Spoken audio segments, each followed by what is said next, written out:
There's 100 master points, and that's what pays off of streaming. So the label is giving producers, like myself, 3 to 6 points a song out of 100. Out of 100! And telling us that we're blessed for it. And we're getting dinner with the CEOs like, thanks for putting me on your artist record. Go flying f yourself. You advance me $1 million and tell me I'm rich, to then find out that you're making $4 million a night. When you found all this out, were you in the middle of a tour? Yeah, I was in the middle of a breakdown. I told my wife, I'm gonna work at McDonald's, over. I'm not doing the same one. Why is he crazy? Why is this one manic depressive? Why is this one da-da-da-da-da? It's like, don't ever call artists crazy. Ever.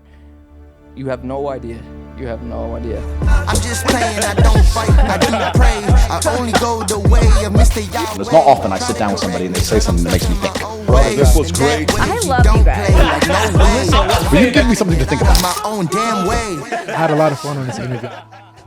Hey, before we get into today's episode, I just want to let you guys know, Phoenix, August 1st, the show's almost sold out. So if you're in Arizona and you want to come see me, the George Janko Show podcast, please hit the link in the description, get your tickets now. It's my first time performing in Arizona, and I'm so excited to say that I think this is going to be my first sold out show. So please do not wait. Go get your tickets now. Welcome back. I'm with Jon Bellion, living legend, bro. I can't wait to just dive into this, but I got to fix myself. Hold on. Hold this, babe. Here you Hold go. this. I'm so excited about this. Like, the inner child of me is going crazy because when I first came to LA, a lot of you guys know I interned at a recording studio, and the whole time I was there, if I wasn't washing the toilets or getting rejected or fetching somebody Marble Reds, I was sitting there watching you in the studio cook every day. Not in real life, but I would watch it on YouTube, and you had these crazy videos. You were vlogging before vlogging was even like a thing. And so I asked my buddy Stanaj, I go, hey man, on a long shot, any chance you could get me Jon Bellion? And he goes, yeah, but he wants to meet you first. And I was like, oh my God, dude, what if I meet him and he doesn't like me? We hung out in the studio, and then he's like, this is great. And it was like, chapter 1, I completed. Okay, cool, now I can get him on the show. And he's like, no, but come over to my house, let's hang out more. And I was like, Jesus Christ, and now he's gonna meet Bell, you better make sure you're cool, bro. Yeah. I got that trained. But before I even jump into this, I want to paint my POV of Jon. And dude, you are not. Let's take your talents aside because we're gonna jump into all of that. But you as a human being, bro, watching you hang out with your friends, your family, looking at the way you set up your home, the way you positioned yourself, we were blessed to see the work you're about to release. Here's a little glimpse of how Bell responded to just one of his songs. Woo! Okay, let me. It just makes you want to run. You got emotional. She got emotional. I love you so much. That was us. And by the way, same here. But you seem like you have it all on lock. So today I would love to not only dive deeper into who you are as a human being, but I'm not sitting here as an interviewer, bro. I'm sitting here as a fan. Oh, and man. I've been a fan for such a long time. So thank you so much for coming on the show. And likewise. Oh my gosh. Clap, everybody clap. Likewise, man. When Stanaj texted me, Stanaj is a writer. He's a good buddy of mine. We hadn't spoken in years. He was like, hey, there's a dude who wants to do a podcast. I was like, I don't do interviews. No, I'm good. And then, like I was telling you yesterday, like some sort of like thing in my mind was like, hey, well, at least go check it out or something. And then I immediately saw, I was telling you yesterday, not to just throw the compliments everywhere and be fake about it, because it's not. It's genuine. It's like, I think it's over for a lot of outlets, and I think you're bringing something that I just think a lot of normal people that don't necessarily need the electricity of, we'll catch them in this statement and we'll get it. You're doing something much different, and seeing how you operated with Tate or whoever, as I was asked to do this, I was like, wow, that's somebody that I would enjoy having a conversation with. Dude, honored. Yeah. It's like super honored. And like, again, we're not throwing out the compliments, we're just painting the picture of how we met. It's just, it's a really, really, really crazy thing to go from like sitting there watching you and be like, I wonder if we're ever going to work together, and hearing that compliment. It's just God's his plans were really set in stone, and I'm glad, and I'm super blessed. But I would love to jump to your beginning, because if for some reason somebody doesn't know who Jon Bellion is, I want to, by the end of this episode, I want them to know everything about you. Yeah, let's go. It's been 6 years since the last time you released original music. Almost 7, yeah. But in the meantime, you've just been dropping hits after hits after hits. By the way, Seriously. I've never heard anybody say, yeah, I've been gone for a while, but yeah, I've got a few plaques and every single awards over there, but they're not mine. I just created them. And then I go, oh, that's so cool. And then there's like a whole catalog of the things that you created that your name's not even on. And I was like, Jesus Christ, like you are literally like a heavy hitter at a different frequency. And Oh man, thank you. Where did you start? Like, let's just take it all the way back from the beginning. Where did you even find out you wanted to do music? How did you get started? Who inspired you? Oh man. Where did you? Yeah, where was this? I think I might have been 7 or 8. My brother brought home a Triton keyboard. Like he just bought it. My brother could play the piano really well, and he was making beats on it. And he's 10 years older than me, so anything he did was the coolest thing in the world. So it just basically I watched him make beats and watched him make beats and watched him make beats, and he'd be like, "Yo, don't touch this while I'm gone. Don't touch this while I go to work." So it was like every time he left, I'd like sneak in the room in the dark and like making beats on. I'd record it on like a little tape recorder and bring it to school, play it in the lunchroom and. Wow. Whatever. So that's just kind of how it all started. I think it was because my brother made music, so I was like, "That's what I'm gonna do." Because he's 10 years older than me. Like I'm like, whatever he does, I'm doing. He plays basketball, I'm playing basketball. He makes beats, I make beats. So And by the way, he's very good at basketball. this is the best man. I'm only talking to you guys from now on. That's it. I did not know that. I talked a lot of shit. I actually sent him a meme. Cut 2 clip of. I sent him ankle wraps. I said, "Here, bring this when you play me." Turns out I should bring them when I go play goodness. people. Well, I think when you have the basketball court in your backyard, he's probably out there a lot, like every day. It was whatever, bro. I'll get my game back. I but love it. Regardless. Okay, so Can I you grab a bit of water from anybody? I'm getting that like nervous dry thing. you where it's like, shouldn't. You shouldn't. Make this your home. All right, so your brother got you into it. When did you start taking it seriously? Like, okay, so yeah, you by the way, that makes a lot of sense why you started with drums, right? Because that's a drum pad, correct? yes, it has a drum pad on it. Yeah. And if you watch Jon in the studio, he was docking.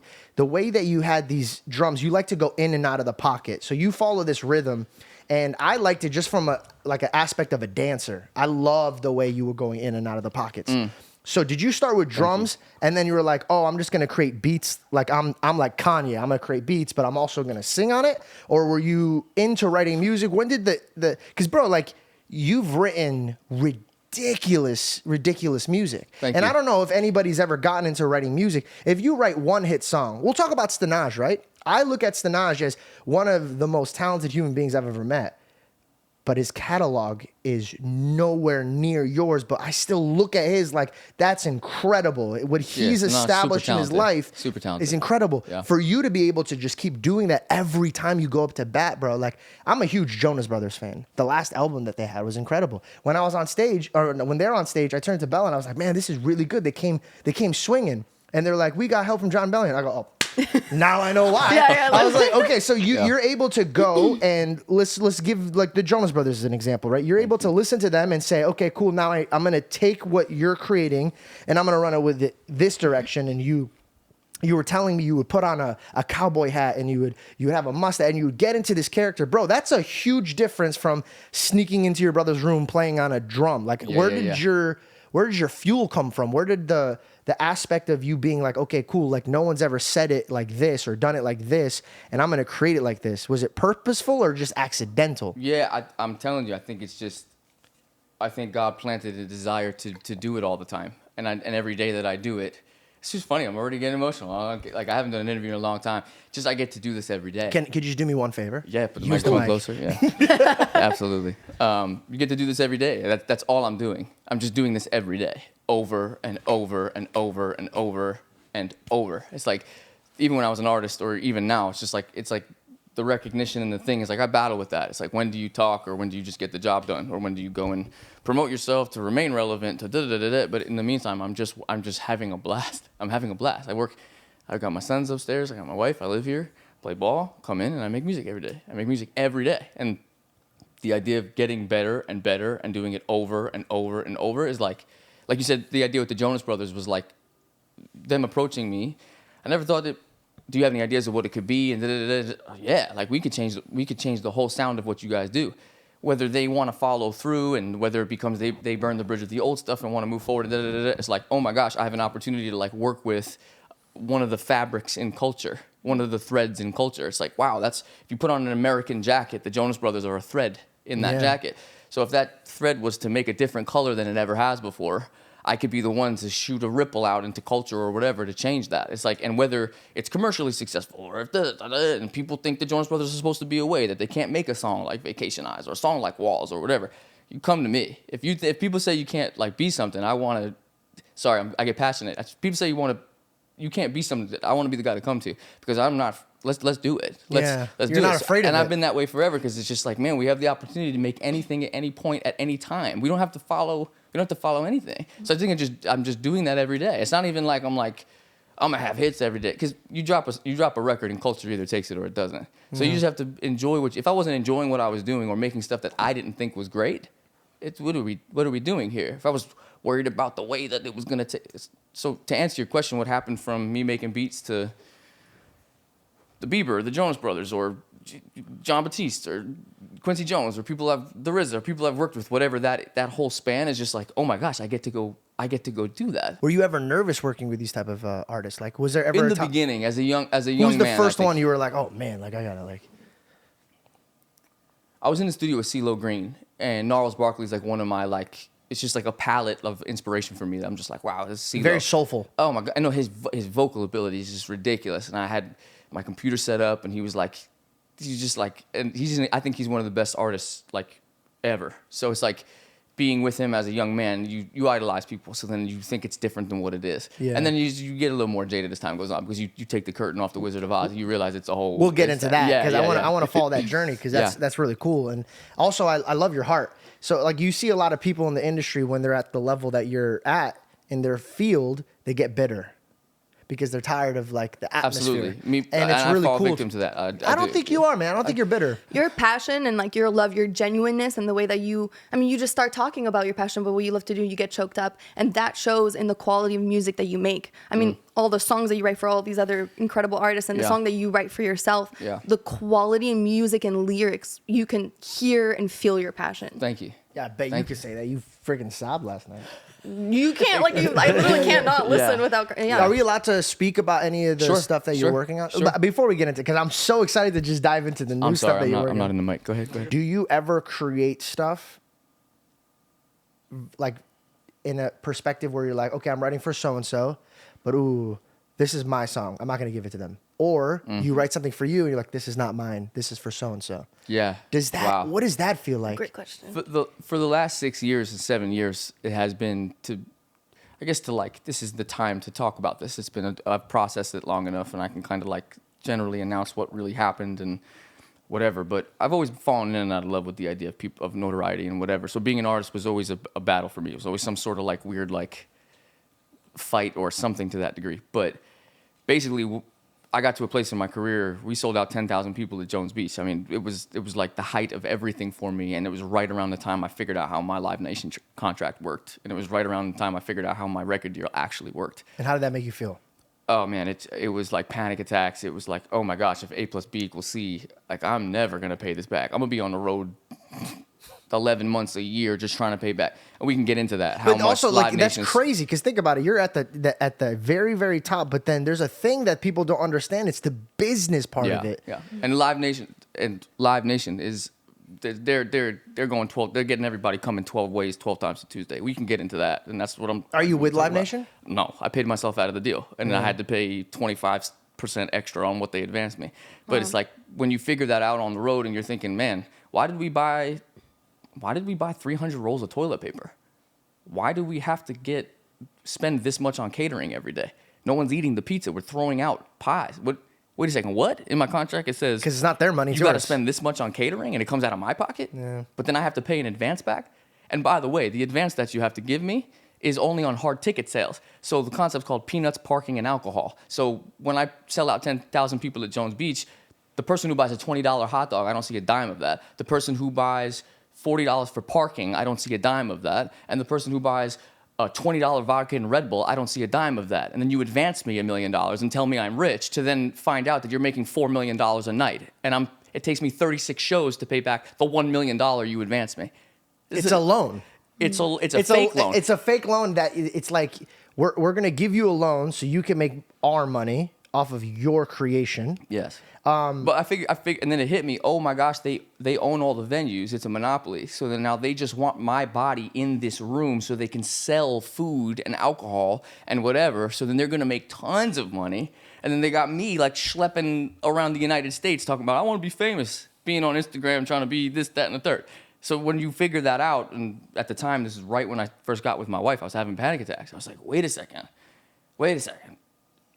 Joe Schmo pays $20 for a hot dog and I don't see that. And if I'm only making my advance back on hard ticket sales, that means I have to sell out every single venue in order to not go in the red because I'm only paying my advance back on hard ticket sales. And by the way, they reserve the right in the contract to put the tickets on sale.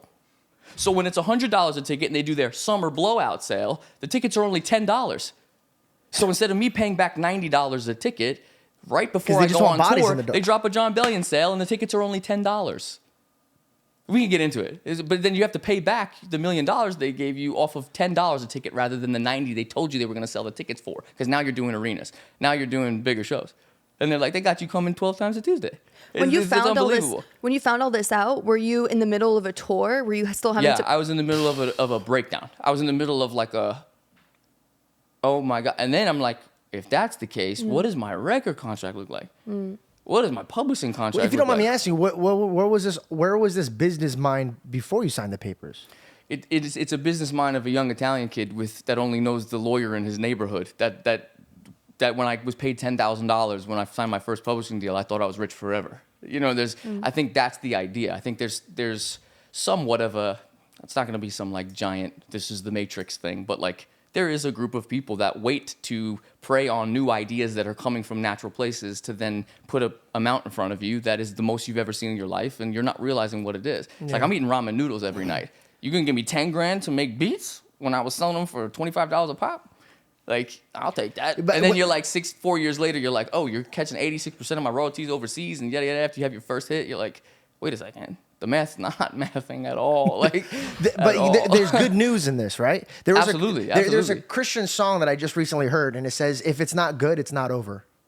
And I love that line because if it's not good, that means that God's not done with it. Yeah. Right? To answer you, I'm so sorry. I went so far off because there's so much information. But you said, what's it like to make a hit for, or to make a record for? Because the hit you don't control. Yeah. The culture controls. God controls that. That's hey, a man, whole other thing. I think you control it. Like, very humble of you. I think you control it. I had a lot of swings. I had a lot of records that didn't work and that did work.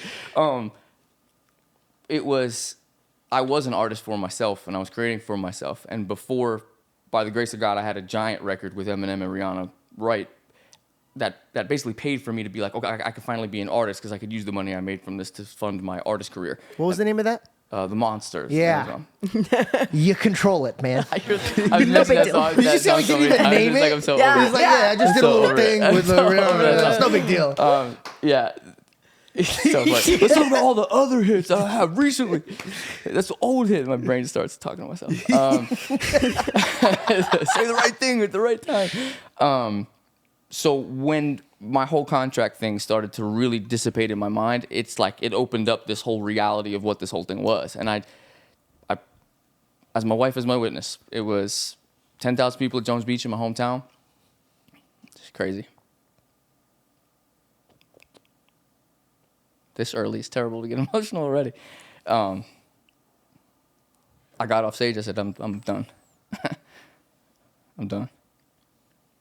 So you stopped your tour? You said you're done? I finished my tour. But you're not. Oh, no, absolutely. But it's just like, I've had this conversation millions of times for the last 6 years. And I've been so blessed to make music for other people, to keep my ideas alive. Like Jon Bieber, talented people, man, that have decided to work with me, that I'm in a better position now to release my own stuff. I'm gonna have to go on a tear, but I want to move back home. I just, all right, God, it's all right.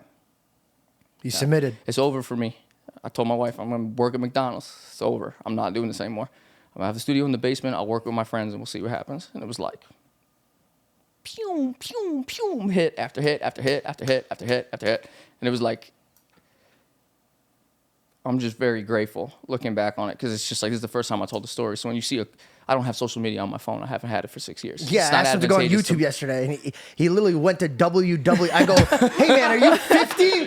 What do you get the app? He goes, no, dude, I don't. And then I texted him this morning. By the way, like just to paint you a picture, we pull up to this beautiful house, and I could cut this if you don't want me to put this in. But I pulled up to this beautiful house, and I was like, wow. You could leave it. I pulled up to this beautiful house, and I was like, this is very humble of him. You know, like I don't know how much he makes. This is a very humble house.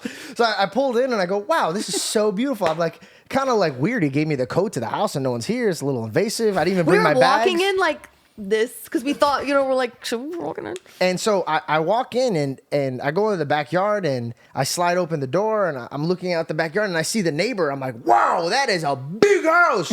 And I see the backyard and I see the grass and I was like, dude, and I'm sitting on stones, but I realize the stones are continuing through a gate to go into this house. And I go, is this his fucking guest house?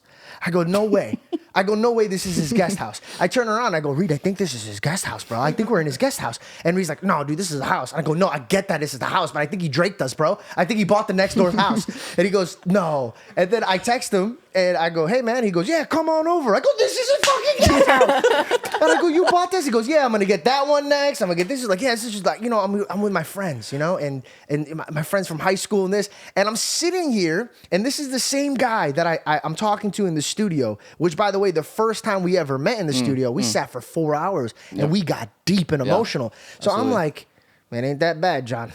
It is not that bad. No, he goes, specifically, we're walking toward the basketball court. He goes, if I would have saw that you had this when you were telling me about your contract, I would have slapped you in the face.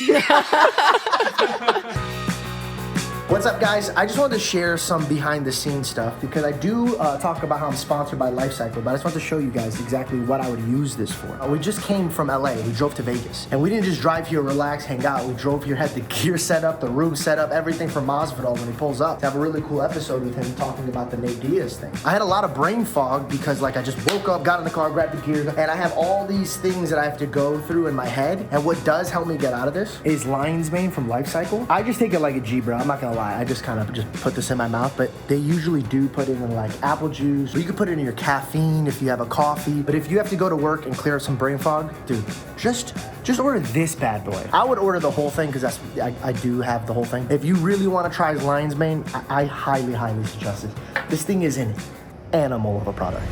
And he starts cracking up. I go, dog, it's perspective, And I saw that you were put through a storm and God was testing you and you had to go through your obstacles. And then you showed me your new music. They got to hear it. And I'm sitting here, and as I'm hearing this, bro, like goosebumps through my spine. I'm watching Belle sob. I cried already. I already knew what was happening. The music was like, it's so unbelievably at a different level. Thank God, actually, we recorded every moment of it. Because I think the most special part about being in a studio with an audience, not an audience, the artist, is that you get to show us what you're cooking in the kitchen. And sometimes the recipe isn't done yet. And sometimes you're like, okay, but picture this. And we captured all of it. So when your music that's new drops, they get to sit in the studio and watch you talk about it. I love that. That is something that I wish everybody got to experience with their favorite artist. But while I'm watching you and you're passionately expressing what you had to go through to make this song, I was like, good. Yeah. I'm glad God put you through that. All the new stuff is very reflective of like, even my psyche starts, these lyrics or whatever, they just started popping out. Like this, one of the records is just like, it's got a wake up vibe. Hey, wake up. Like what happened to you? Wake up. Don't let them take you out of don't wake up, for whatever that's worth. I don't know when the music's going to drop and whatever, but it's worth, bro. Like, this is how I explain it. Shout out to Akira. He just passed away. He was the creator of Dragon Ball Z, my favorite anime growing up. Likewise. That feeling, and only people that watch Dragon Ball Z would understand this feeling. Hearing that song, felt the sensation of when you watch that character try to beat up his enemy and he couldn't. Everybody thinks he's down for the count. And then there's this spirit in him that grows so much stronger than the elements around him that when the enemy punches him and it just doesn't even, it goes shrink and he's looking at him and he smiles because he knows that his enemy is not even on his level anymore. And he just boom, and it's just like, that part, I'm getting goosebumps right now. That is what I felt listening to your song, bro. man, Burst of thank you. energy, Yeah. yeah. Burst of energy. You never want to be the guy that. You don't want to be the angry guy that burns the house down. I don't, or at least that's not my You intention. want to be that guy, but you can't be that guy. And when you say, kick and scream and say, well, this is why this isn't, I'm not putting out music, and this, enough with the comments, and then this is for so long not addressing it or not whatever, because I just wanted to make music. So it was like, hey man, as a father, as a leader, as a whatever, it's like, or I could complain about it and turn it into a whole thing, or drop enough bombs of records that by the time that they say, you know what, it's more worth for us to give you your masters back, only have a little small piece of you so we can tell people you're on our label and releasing new music, we'd rather do that than you be dormant. It's like, well, there's gonna have to be a long climb of commercially successful records and big records and this and that third, which I can't control. That's all God. So it's like, it's been a wild time. You could have just been like, nah, I'm gonna stay back. There's so many reasons why you could have stayed back. But also too, to be honest though, with the contractual thing, and at the same time to say that I also wasn't manic and confused and checking my social media constantly, and it's the conversation we all have that we pretend doesn't happen, and every artist does it, and then we still do the same thing that we shouldn't be doing as artists, like Kendrick Lamar being like, wow, I was suicidal, or some SZA, or someone being like, I was suicidal, or someone being like, I had all this money and it wasn't working, and I had all this money and it wasn't working. I had all this success and it wasn't working. The hole wasn't filled. I was ready to kill myself. I was the most successful and the most depressed I've ever been.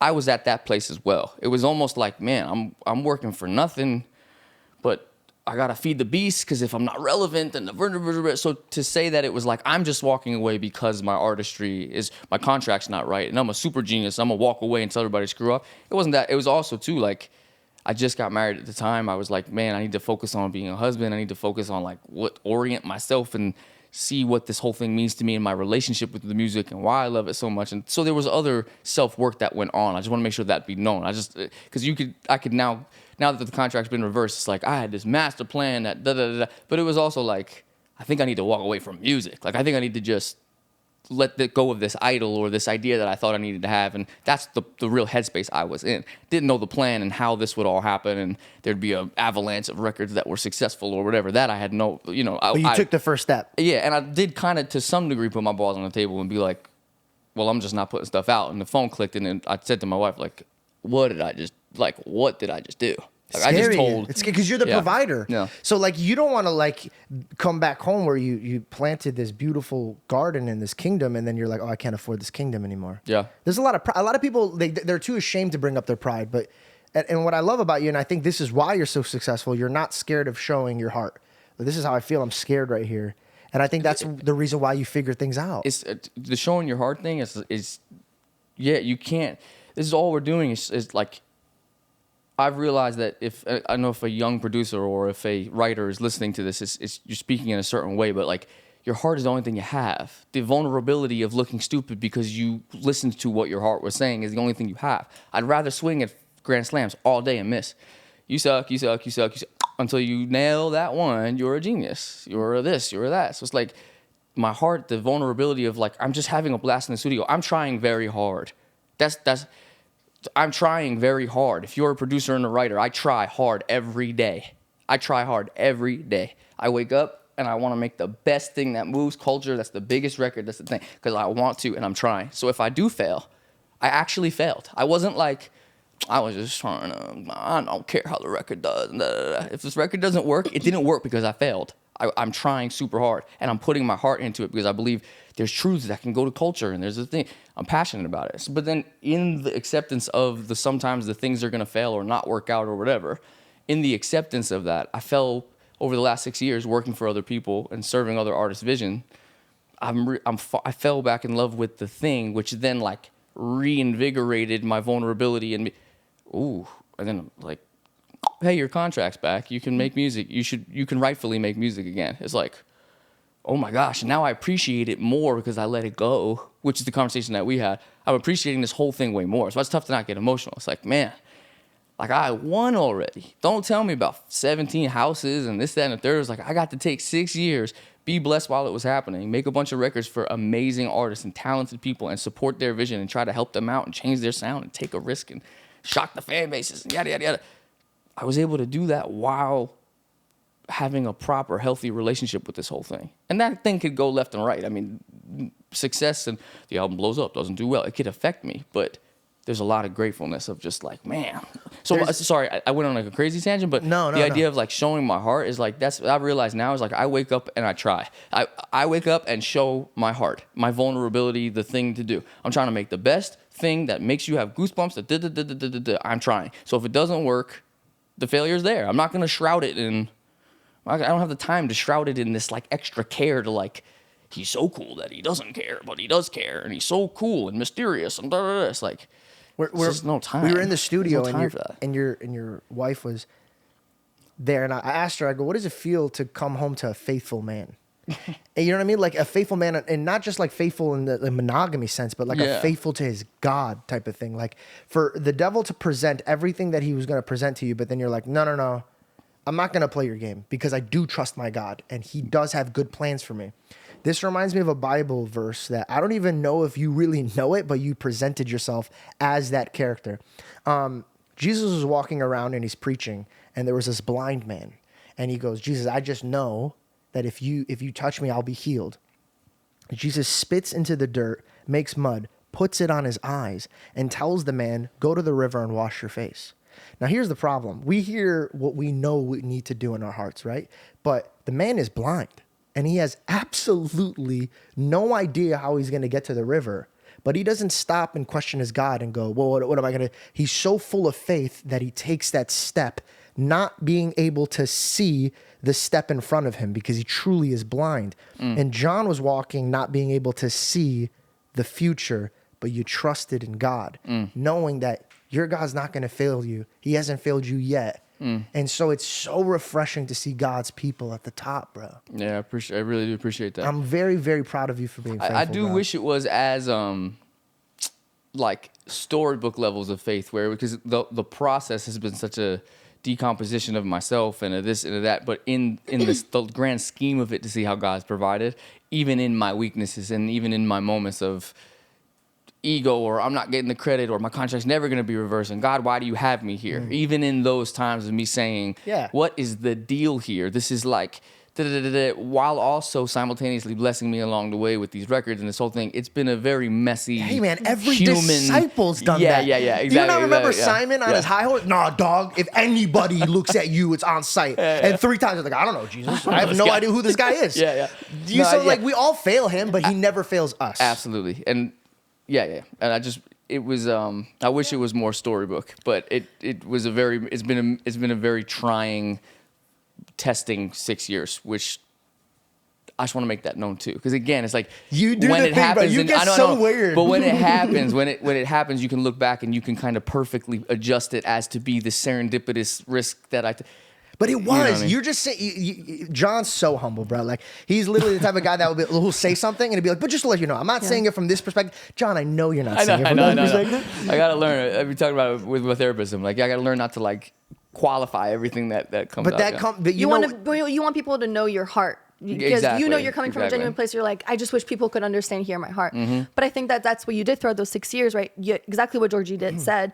You blindly, trusted God. And because you just blindly trust him and you like, I don't know how this is going to work out and I don't know where you're going to take me, then he was able to sharpen you and put you in the position where you are right now. And it kind of, yes, absolutely. And it kind of, not reduced me, but filtered me down to just going back to a place where I was just making music because I love making music. Right. Because I'm sure so you hung up the phone and you said like, I'm done. And now you're like, oh shoot, I have to make so many hits. And that's so much pressure.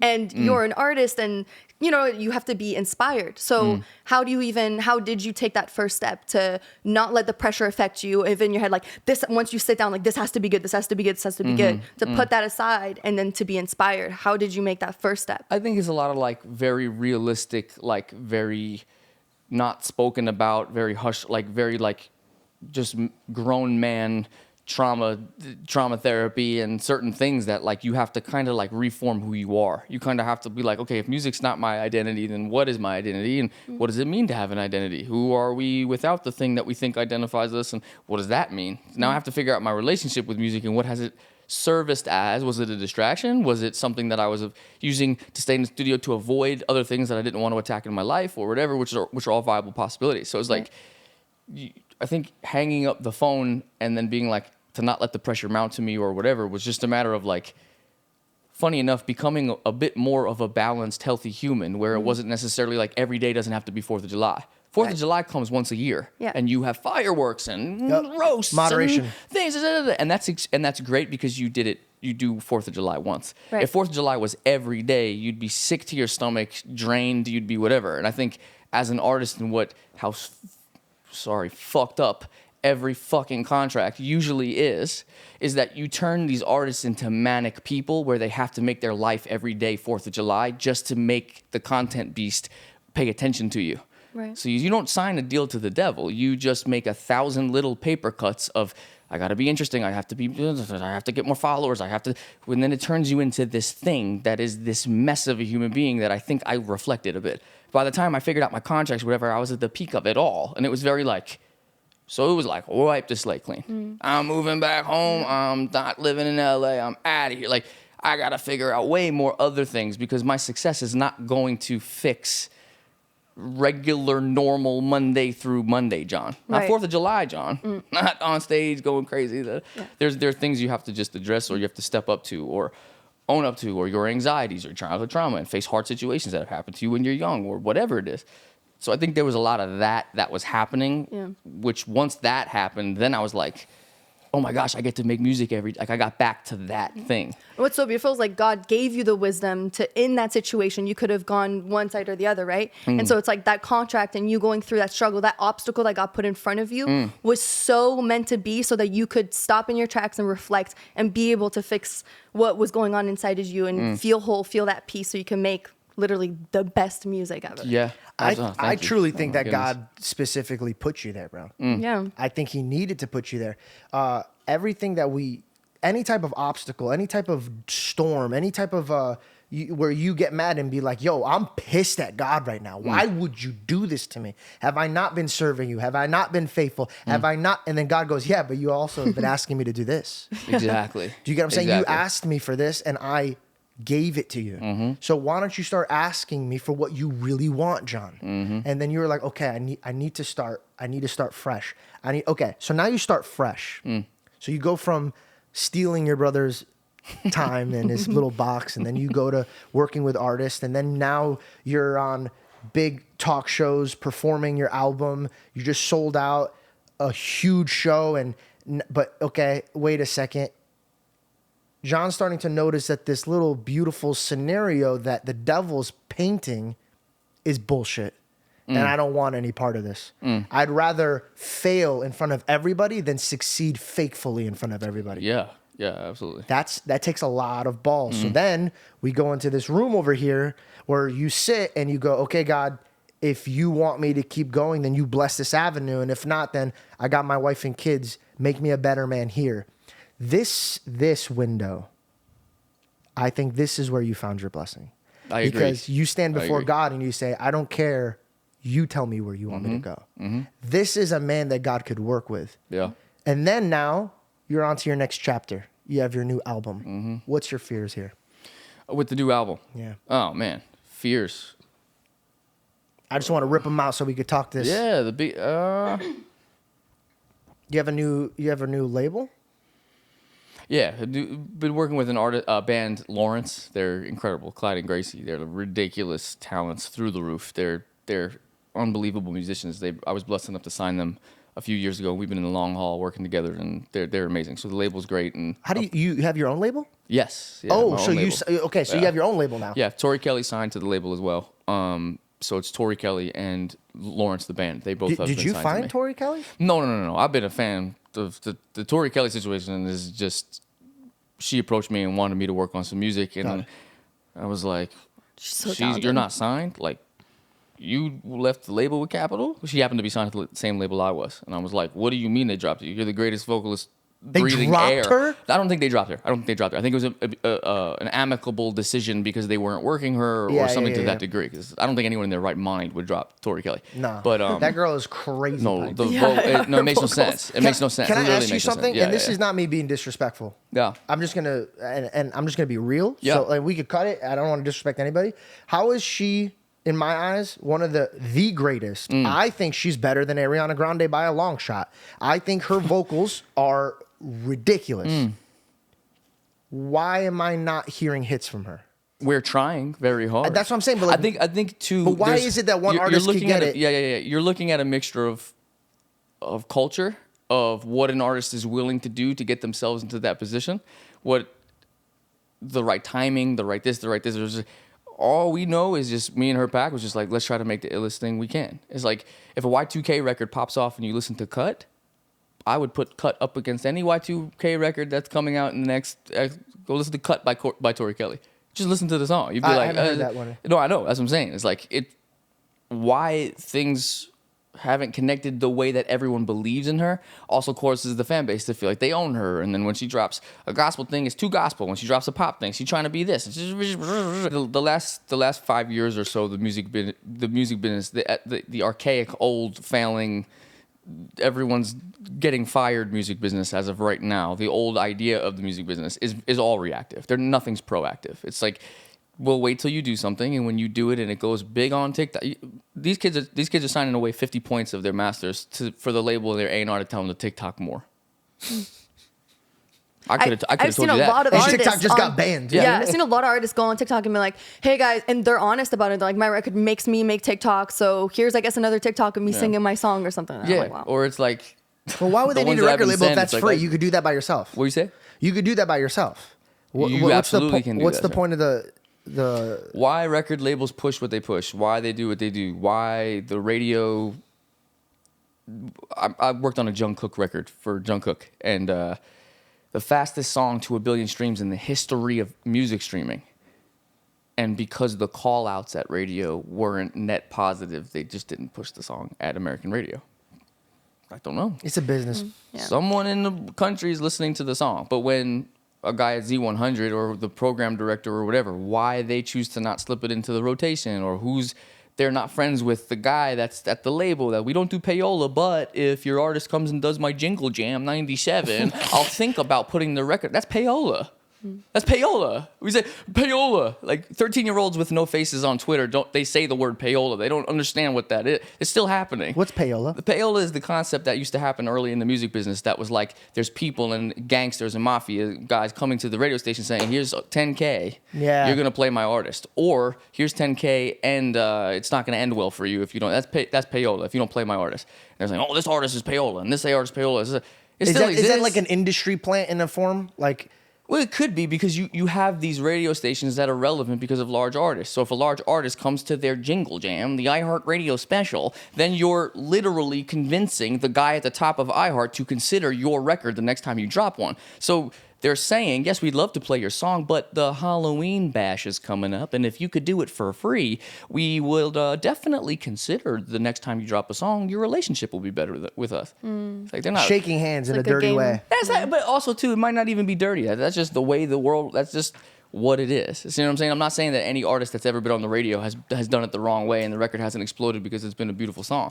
As far as Tori Kelly goes, it's just like I said, I see a rose, I see a diamond, I see someone that's when I'm like, y'all, you're gonna tell me? Everybody's like, nah, that's not it. I'm like, no, you're bugging.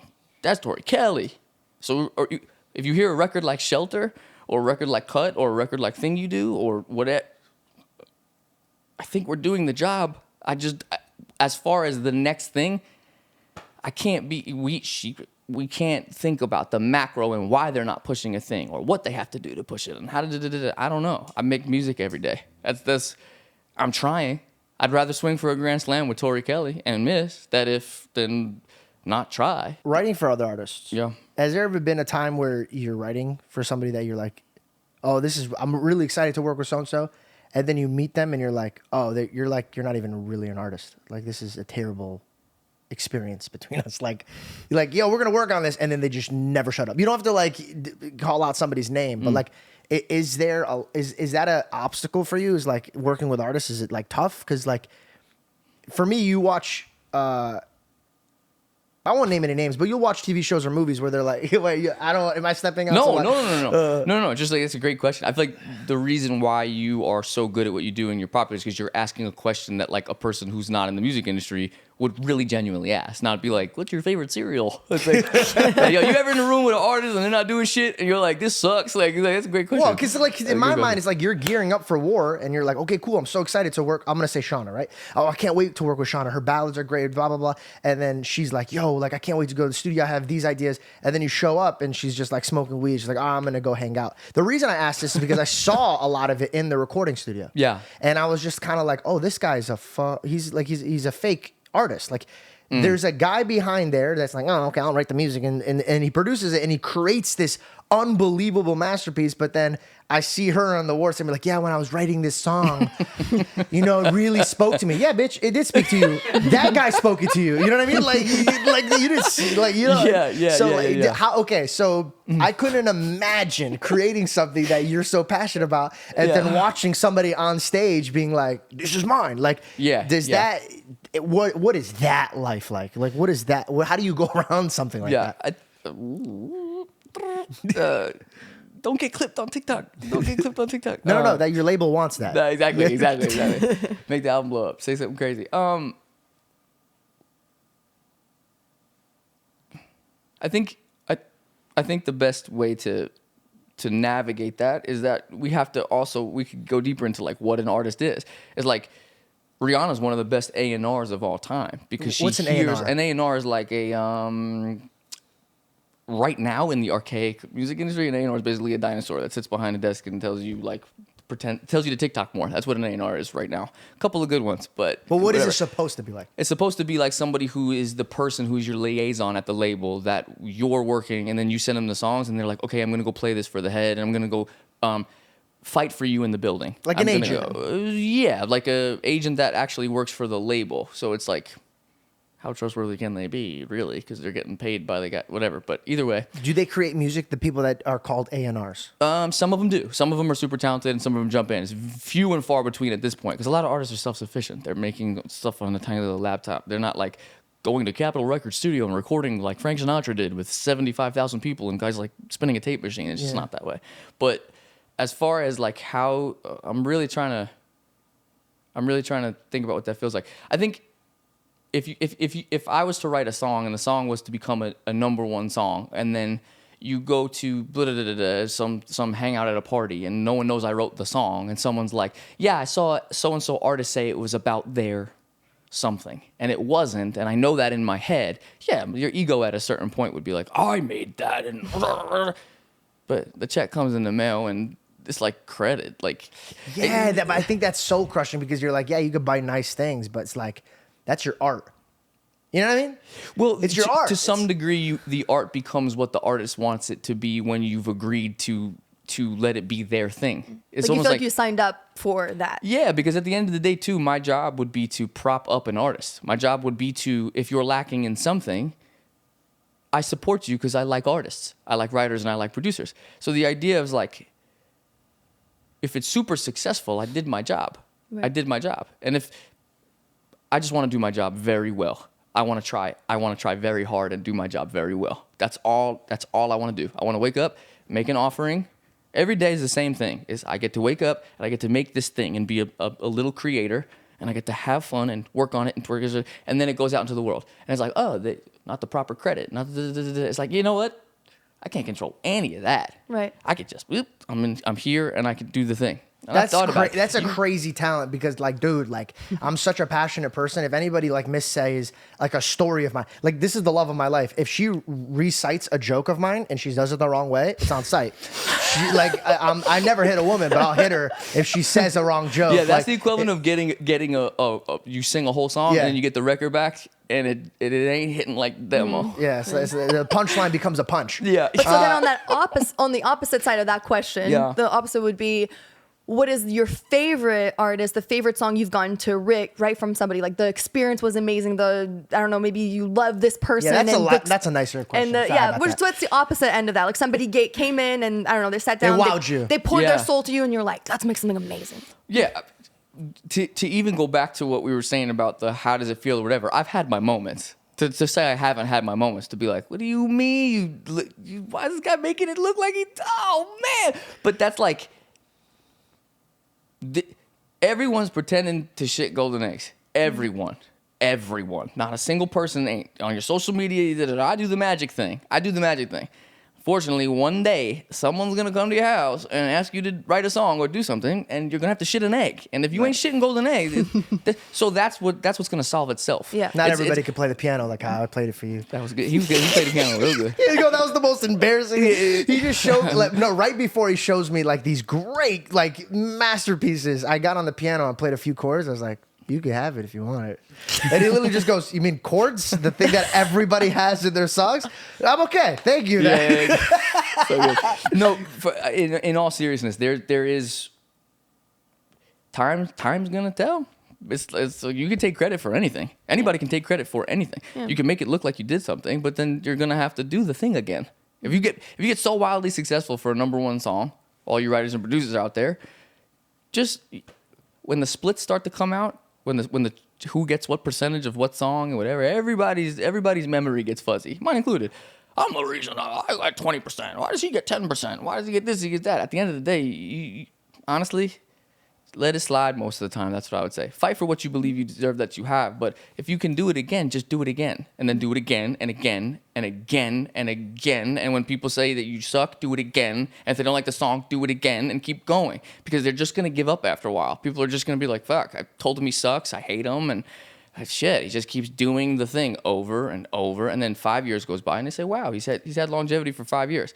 So then when someone says, he can't make music and he can't do this, it's like, you're just not doing your homework. That's the type of presence I would like to be. So you just haven't done your homework. You could say whatever you want, but Max Martin's one of the greatest producers. Pharrell's one of the greatest producers of all time. If somebody says Pharrell didn't tweets out, Pharrell's not that great, it's like, or like Pharrell hasn't affected culture. It's like, oh, you just haven't done your homework. I'd rather just be a you haven't done your homework guy. Yeah. So, and me saying no one's doing their homework and seeing how good I am, and it's just like, I just want to wake up and go make more music because I'm going to do it again tomorrow, and then I'm going to do it again tomorrow. I'm going to make another song after that, and I'll make another song after that over and over and over because I love what I do. So it's like, there's a moment where you could Cat Williams and you could burn the house down, and that's fine, and you have frustrations and things you've gone through in the industry is whatever, but the more I meditate on it, it's like I'd rather just come from a place of gratefulness and just, whether the artist took too much credit or not enough credit or didn't sell the song the way they told me they would. Hey, work with us and this is our plan.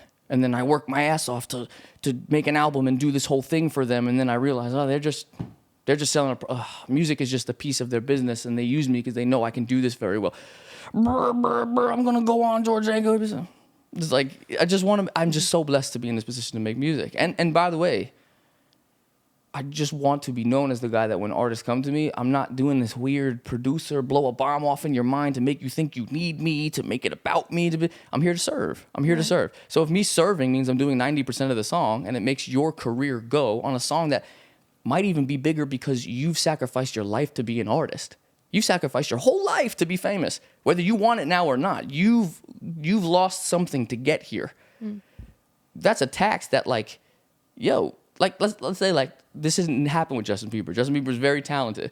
If I made Holy or Ghost or Anyone or Hold On or the Burna Boy record or the Dominic Fike record that I did. Did you write all these songs? Yes, I wrote all the songs.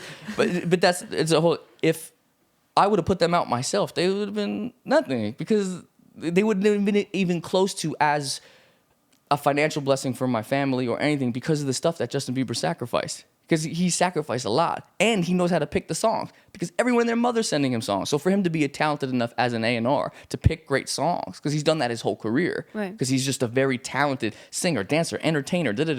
Some artists just don't write songs because they're also a fashion icon and selling makeup, and they're doing this and they're doing that. It's like, I just happen to be the guy that only wants to make music. That's all I want to be known for. That's all I like to do. That's what I do. It's like people like drinking boxed wine, but some people like stomping on the grapes and talking about the legs. And I'm that guy. I love that. I love song. I love pop music. There's big songs, little songs, artistic songs. I love it. I'm passionate about it. So I feel blessed enough that's like, whether they take credit or not or whatever, my job is to get you to the promised land and the place that you need to be as an artist, when I'm writing and producing for other people. And I could be potent if I keep that head frame, because then I'm not going to get, like you were talking about yesterday, you were saying like it's easy to get jaded, or it's easy to get like, the magic is gone. Yeah. Like, I just got to stay 14 and just got to be like, man, I'm the drums. It's all perspective. Yeah. It is all perspective, bro. Like, I was having a bad day at work, and my dad goes, everybody has a bad day at work, but isn't it a blessing that you work for the thing you love? And I was Absolutely. like, oh, damn. I never really thought about it that way. I could be working at McDonald's and having a bad day, or I could be in my career field having a bad day. And you look at some of these dudes, these artists, like I bring up Bieber because he's just so talented. And it's like, yeah, he was a kid star, but then you see videos of him operating. He's so freaking gifted. Yeah, he's incredibly. Whoever doesn't think Justin Bieber is gifted is a hater, bro. Definitely, what's crazy is like a song like Peaches and like whatever. Like he wrote most of that record. So it's like sometimes he doesn't write records. He'll call Jon Bellion and be like, "Yo, I have a song about this, and I want to make a song about this, or this moved my heart." And then other times he'll write a whole song and whatever. Because I think the fallacy that artists do 100% of what they're supposed to do is.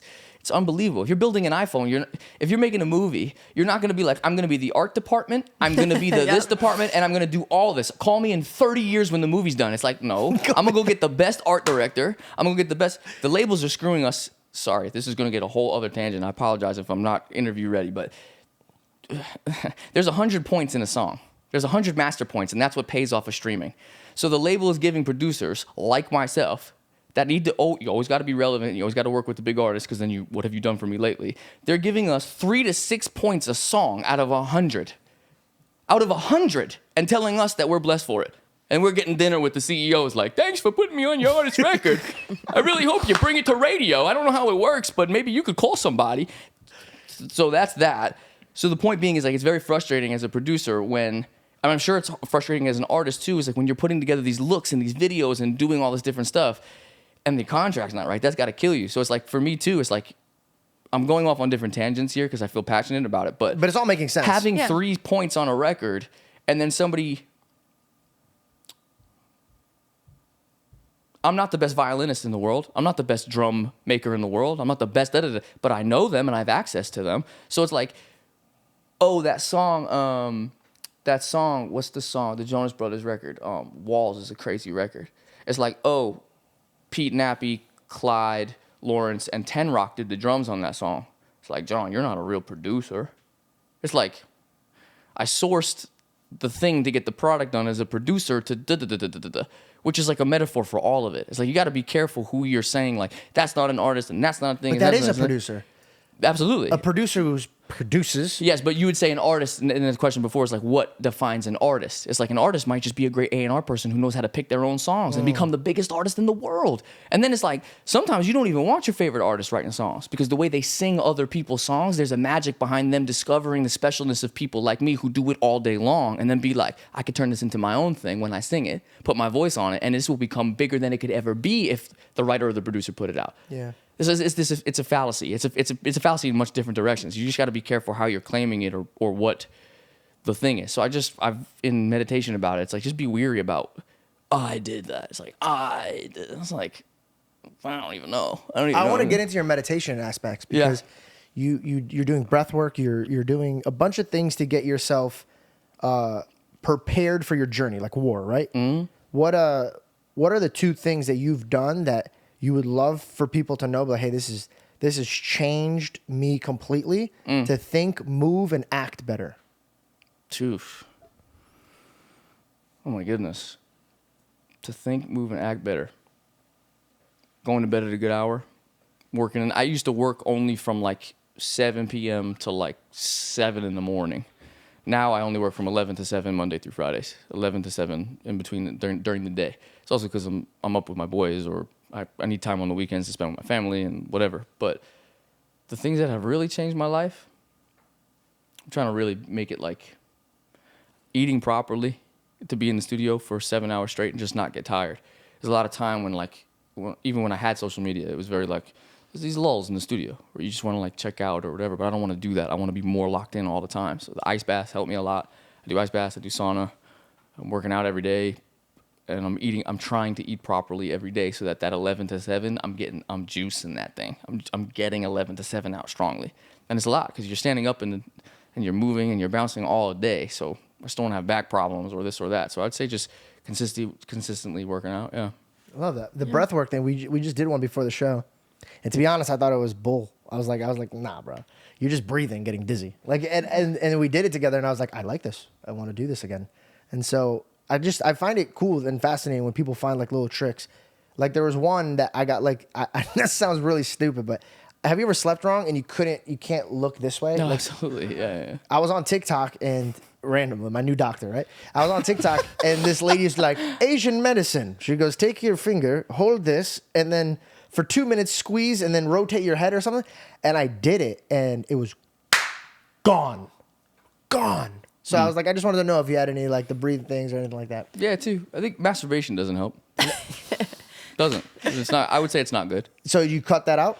Trying to as much as I can. That doesn't help. We're talking like real, like as like human beings. Yeah. That people that are husbands or people that are trying to be better in their lives. And I actually stopped doing that too because a fighter said that it messes up his like rhythm and his coaches never let them like have sex or like any of that. So once I heard that, I was like, wait, there has to be a reason if they're performing at a way better level if they're not sexually like active at that moment. I was like, I wonder if masturbating a few times a day is like taking me back a lot. And it's a very awkward thing to talk about, but it's very true. I feel much better. That's ironically, right? To say that it's wrong or to say this and hey, if you da or whatever, it's like that's not my bag. But for me personally, it's like I do feel myself way more present. I feel myself way more sexually charged. I feel myself way more better when I'm not. You wrote a line about masturbating in your old album. Yeah, years ago. Yeah. What was the line? You're the reason I'm alone and masturbate. Yeah. And you were inspired. Being honest about a girl that you broke up with, kind of thing. That's so fun. When I heard that, I was like, "What? How do you have the balls to say that on an album?" Because I think there is for sure there's a realm of reality that we all pretend like doesn't exist, or there's a realm of like whatever, and it's icky and it's new because humans are that way. Yeah. We're not perfect. We're very like that way, and the problem is that like maybe it's because I haven't done an interview in a while, so I shouldn't be saying anything or like go down that road, but like this just in, I'm not a perfect person. Like this just arrived, I'm not a perfect person, which has actually helped me with my children and it's helped me with everything is that no matter what my past is or whatever, I'm going to show up today and I'm going to try because I'm not going to pretend to get myself good enough to go be great. I'm not going to get myself good enough to be the father I want to be. It's like, no, right now, today, I'm waking up and I'm trying to be the father I want to be. I'm trying to be the husband I want to be. I'm trying to be the leader I want to be, the label owner I want to be. It's like, I could do that today. I could wake up and do that today. If it starts to be like, I'm going to lose weight once I really eat right and get on a good path to do that. I'm going to go work out once I got to consistently do it for 20 days, then I'll start really working out. Get your slobbering ass on the treadmill and go work out now and try to do it. Because you don't have to be good enough to try to be better. You don't have to be good enough to try to be better. It's the same thing as like so many people feel like they have to clean themselves before they come to God, right? Or like I want to present myself to God and I want to have a relationship with Him. Oh, but I have so many things I need to fix about myself first. And God says, no, come to me dirty. Come to me as you are. I struggle with that a lot. I struggle with the idea of the nuance of humanity being every decision we're making is affecting our eternity. That's true. Everything we do is either a step in the right direction or wrong direction. And also, I'm a sinner saved by grace, and there's nothing I could have done to earn His. So it's like, I don't take myself seriously at all, and I can laugh about things and not necessarily be so, but I also take myself so seriously because my future and my eternity hangs in the balance. It's like music is very similar to that. I think all things are very similar to that. There's a gray area. It's almost, the more we've realized about the right and the left and the this and the that and the this and that, like Jesus was in the gray area all the time. It was like taxes, no taxes. Render to Caesar what is his. It's like what? Like that's directly in between. That's not gonna make everybody happy, but the realistic thing is like we're all just in between. We're all in the gray. We're all trying to figure this thing out as we go along. 100%. Like be super intentional, but also let go and let it be. And you know what I mean? That's the fallacy of the artist thing that I had to let go. It's like I'd just rather tell the world like I'm trying so hard. I want you to be so affected by this. I want you to think this music is the best thing ever. That's what I want you to think. And if you don't think that, I didn't do the job that I set out to do. Rather than being like, I'm so not caring that like the reason that you find me cool is because I don't care what you think about it. Right. It's like I'm trying to make great stuff every day. I want Low-key, people, I you want sounded so everybody to cool like there. my shit. I was like, low key, I was like, damn. I was like, you sound cool as shit. No, but in the realest sense of the word, it's like, man, I'd rather just strike out. If I'm not your cup of tea, that's amazing. That's great. But I'm trying very hard. You failed. It wasn't what you wanted it to be. It's like, all right, I'm gonna keep swinging though. How'd you And the find pitches are God, gonna keep by the way? going. Like, was it like Since I was young. Since I was super y- young. My father went to church and brought us to church and the whole nine. But love then that. it became more of like the usual story. I need this in my life. This is something that's, I can't do this on my own strength. And especially in every form and facet. Like, I cannot do all this on my own strength. There's no way. It's impossible. And there's need to be something more for me. is it hard for you to give it to God? Like, It's impossible to give any. It's like, all right, God, I'm going to go work at McDonald's now that my contract's not good and I'm walking away. So, because I know my future. All right, God, I'm going to go work. I told my wife. You can ask my wife. You going to care if I work at McDonald's? Because my career's going to be over. I'm never going to make commercially successful music. I'm never going to make money for this. But I'm going to work. Don't worry. I'll get a real job. My wife's like, she's like smiling at me. She's like, you have no idea what God can do in your life. You have no idea. And I was like, no, I know, though. It's like, I can't give this to God. He's not going to be able to. That's impossible. That's an impossible thing. And you look back and it's like, oh, wow, he had a plan and he was completely right. And I could have just saved a lot of time by just giving him that. But that's the human conundrum. It's like, I wish I gave God my anxiety about everything. It's just not the... practice it. Because, like, Totally. I have a saying, stop telling God how big your problems are. Start telling your problems how big your God is. Wow. Like, it can flip it on you because the devil the devil only has one weapon, but my God, he loves to use the weapon. It's lying to you. Bro, let me tell you something, man. Let me tell you something, man. I'm telling you, man. It's amazing. It's like, I wonder with technology what's going to happen when people have words or encouragement or how it's going to be perceived. But you're looking in real time, like I'm watching someone who's speaking to a lot of people, but you're doing it in a real sense where you're not approachable. You're like a normal person that believes in what they believe in, and you're in a position to speak the way that you do. And I just think that there's a lot of like non-celebrity, that whole thing people that are like, that are gonna see you and that do see you, and they're like, wow, he's speaking like somebody I want to hear from, and he's not telling me to like do these things that I know deep down are kind of like probably not healthy for me or whatever, but you're doing it in a cool way, and like as you're doing it, you're coming out of the Word of God and you're using Scripture, which is like, it makes it even more something that other people can sink their teeth into, because I'm not watching a guy go on his own accord to just say whatever because he's made up this new thing that's da-da-da-da-da. It's like, I feel you. And this is, I appreciate those words, man. It's very cool to watch you both do this together in a way that's like,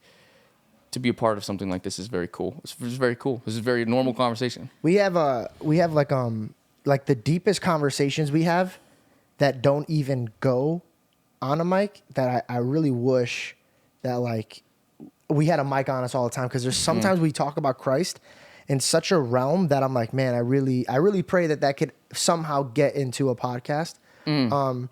Yesterday, right before we went to bed, God, he like screamed in my heart. He goes, you have to tell her this, because there's an order of things. And I think people forgot that we are creations that are in order, right? And if you get out of order, that's when you feel lost and out of place.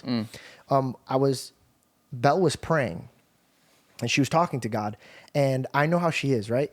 So when I walked in, I said something, and I knew that while she was praying, she didn't want me to think that she was ignoring me.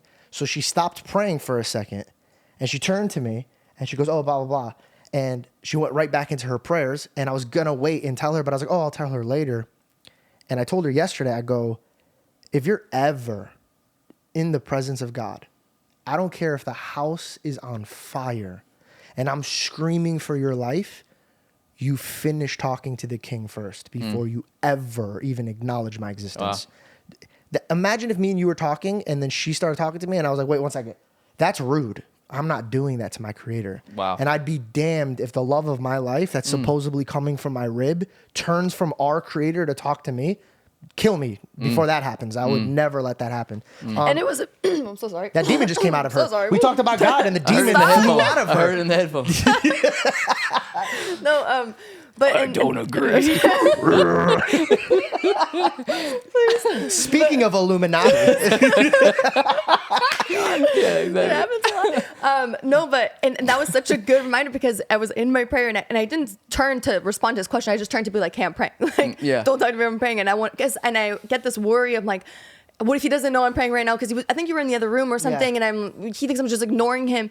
But what's so beautiful is that he's able to not be prideful, and just as you said, Wow. he leans on God's understanding, not on his own understanding, Mm-hmm. and so that's why he's able to be like, hey, like whenever you're praying, like don't worry about me. It doesn't matter what's going on around you, and only That's great. focus on God.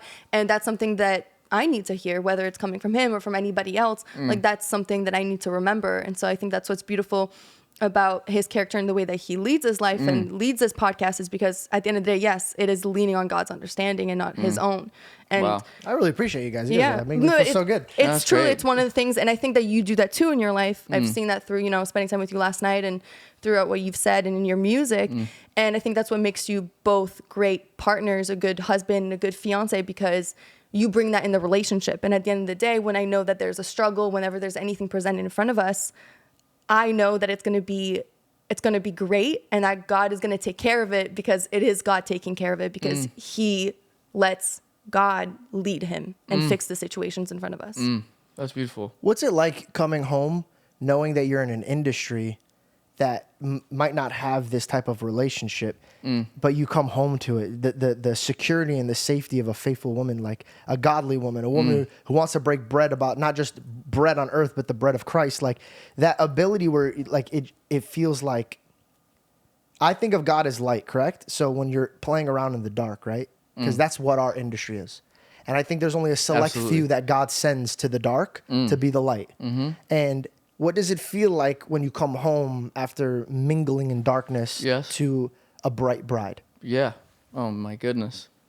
My wife is unbelievable. I've been me and my wife were together for years, from 7th grade up until like the early college years, and then we took the long break. I went to LA, craziness, and then kind of back into each other's lives. We've been married for It just ended. 7 years now, almost 7 years now. We got together a year before that, or something to that effect. But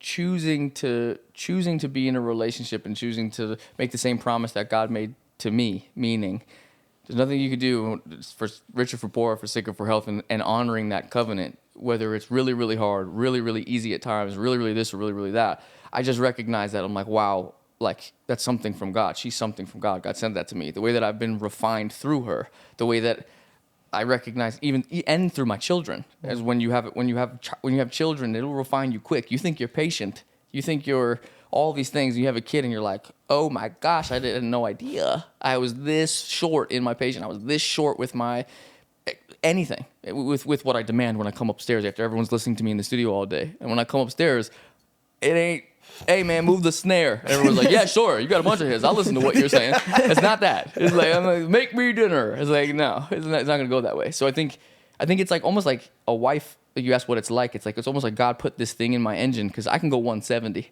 Very talented, very work driven.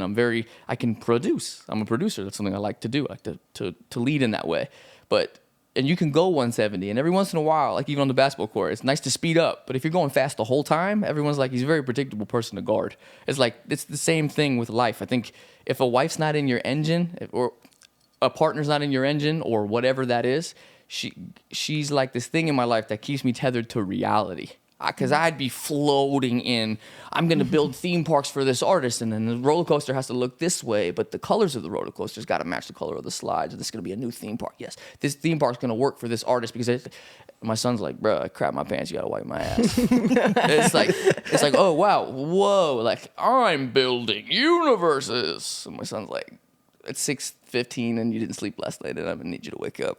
So there's something about that marital thing and having that in your life and children in your life that I think grounds you. And that doesn't mean that, and I'm not qualifying this. This doesn't mean that I'm like the most wonderful grounded person in the world. I have plenty of struggles. They abound.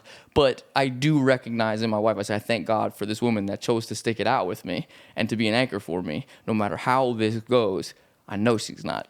I know that covenant. I know she's there for me. And that comfort and that safety and that support, oh man. And then it's my responsibility as a man to do the right thing by her, because like the Bible says, like love your wife like Christ loved the church.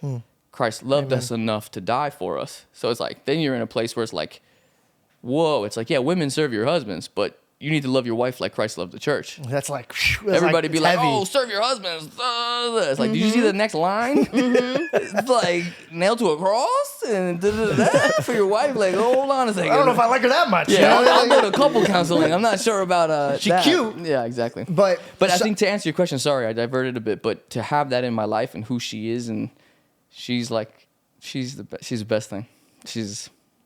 Now, if you had to choose her, no, I'm being serious. It sounds like I'm teeing up a joke, but if you had to choose her or producing records every day. No, my wife. That's not even. So the next time, not when, but if and or when the devil puts you up against an obstacle where you have to trade off, or you might think you need to because it's a lie. Yeah. Remember, everything else will have dust. Absolutely. Rust. Yep. Moths. And I recognize too, there's a lot of like the things that you work on aren't the things that are worth working on, are the things that aren't going to get you any praise, anything. Like, but those are the things that are going to feed you in your older age. Those are the things that are going to be great for you. Having a healthy marriage or being present with your wife or whatever. There's no pat on the back for that. There's no world being like, yeah, present dads. That's the illest shit ever. Present dads. That's the illest shit ever. It is. Yeah, But it's just not the thing. So it's like if you invest in the things that might not get you that adulation or that response or that whatever, and you're serving, the upside down kingdom is the whole thing about the upside down kingdom is like if you're last, you're first. Blessed of all, the servant of all, like the whole thing. And you learn that through marriage. And to have my wife as a tool to refine me and make me better in that situation is like and to have a woman who's down to do that with me and to like take that struggle and to walk that road and to do that thing, that no matter what happens, we're going to pick back up tomorrow.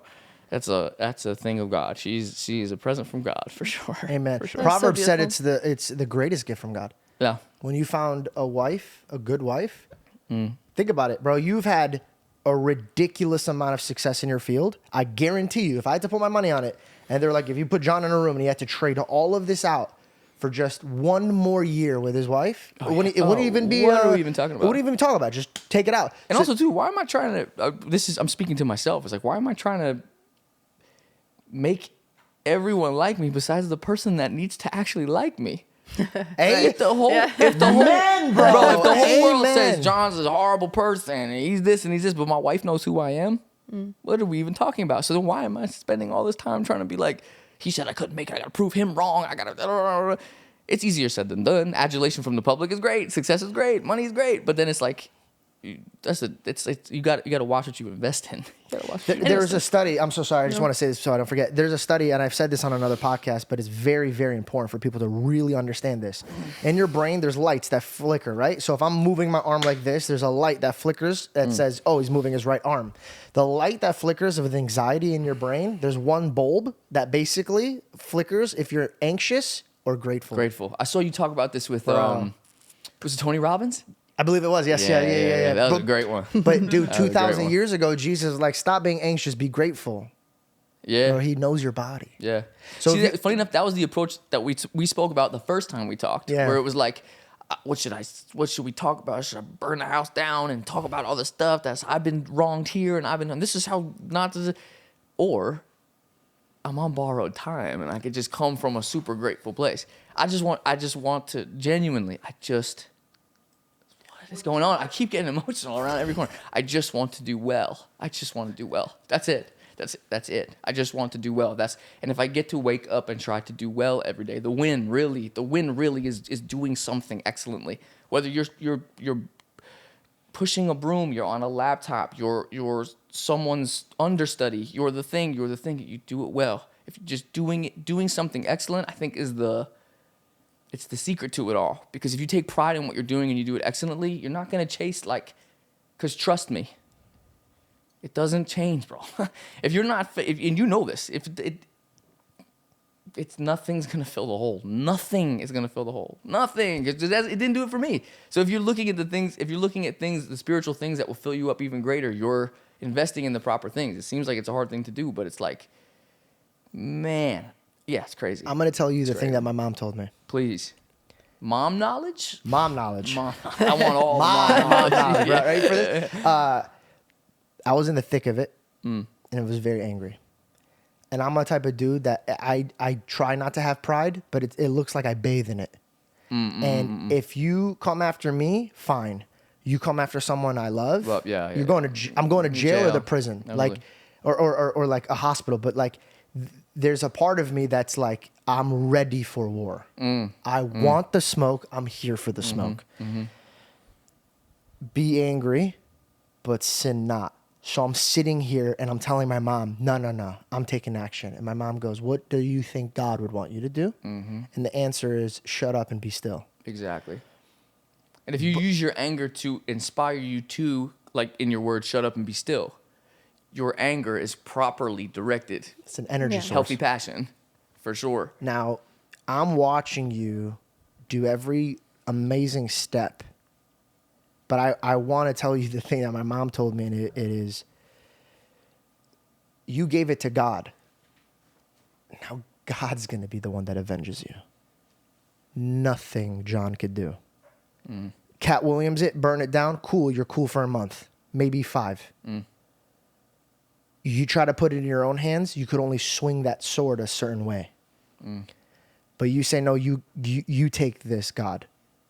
And God rolls up his sleeve and looks at the demons that were coming after his son. And he goes, oh, you want me to be a part of this now? Yeah. The way my God rolls up his sleeves and gets to work on the demons that come after me, I actually feel bad for my demons.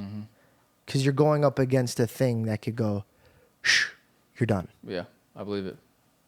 Your next journey is your next journey. I don't want you turning back and turning salty. Let me give you an example.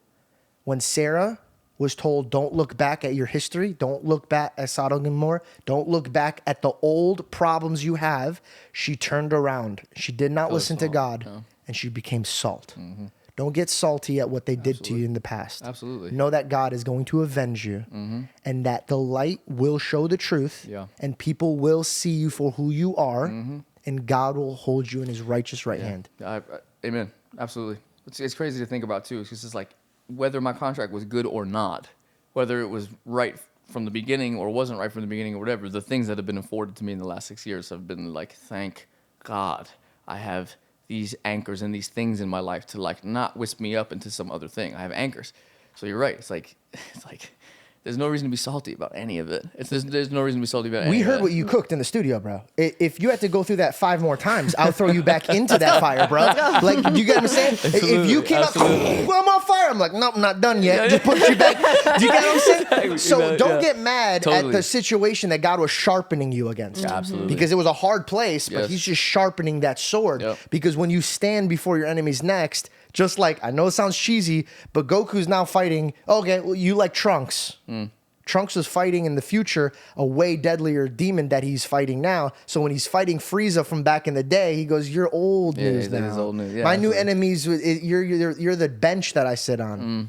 So, but I know that the little Jon back in the day was like, God, I want to be like this, and I want to be this great, and I want to. All right, you want to be that great? Just remember, man, that comes with a journey. It's great. Yeah. Could you talk about Laroi or no?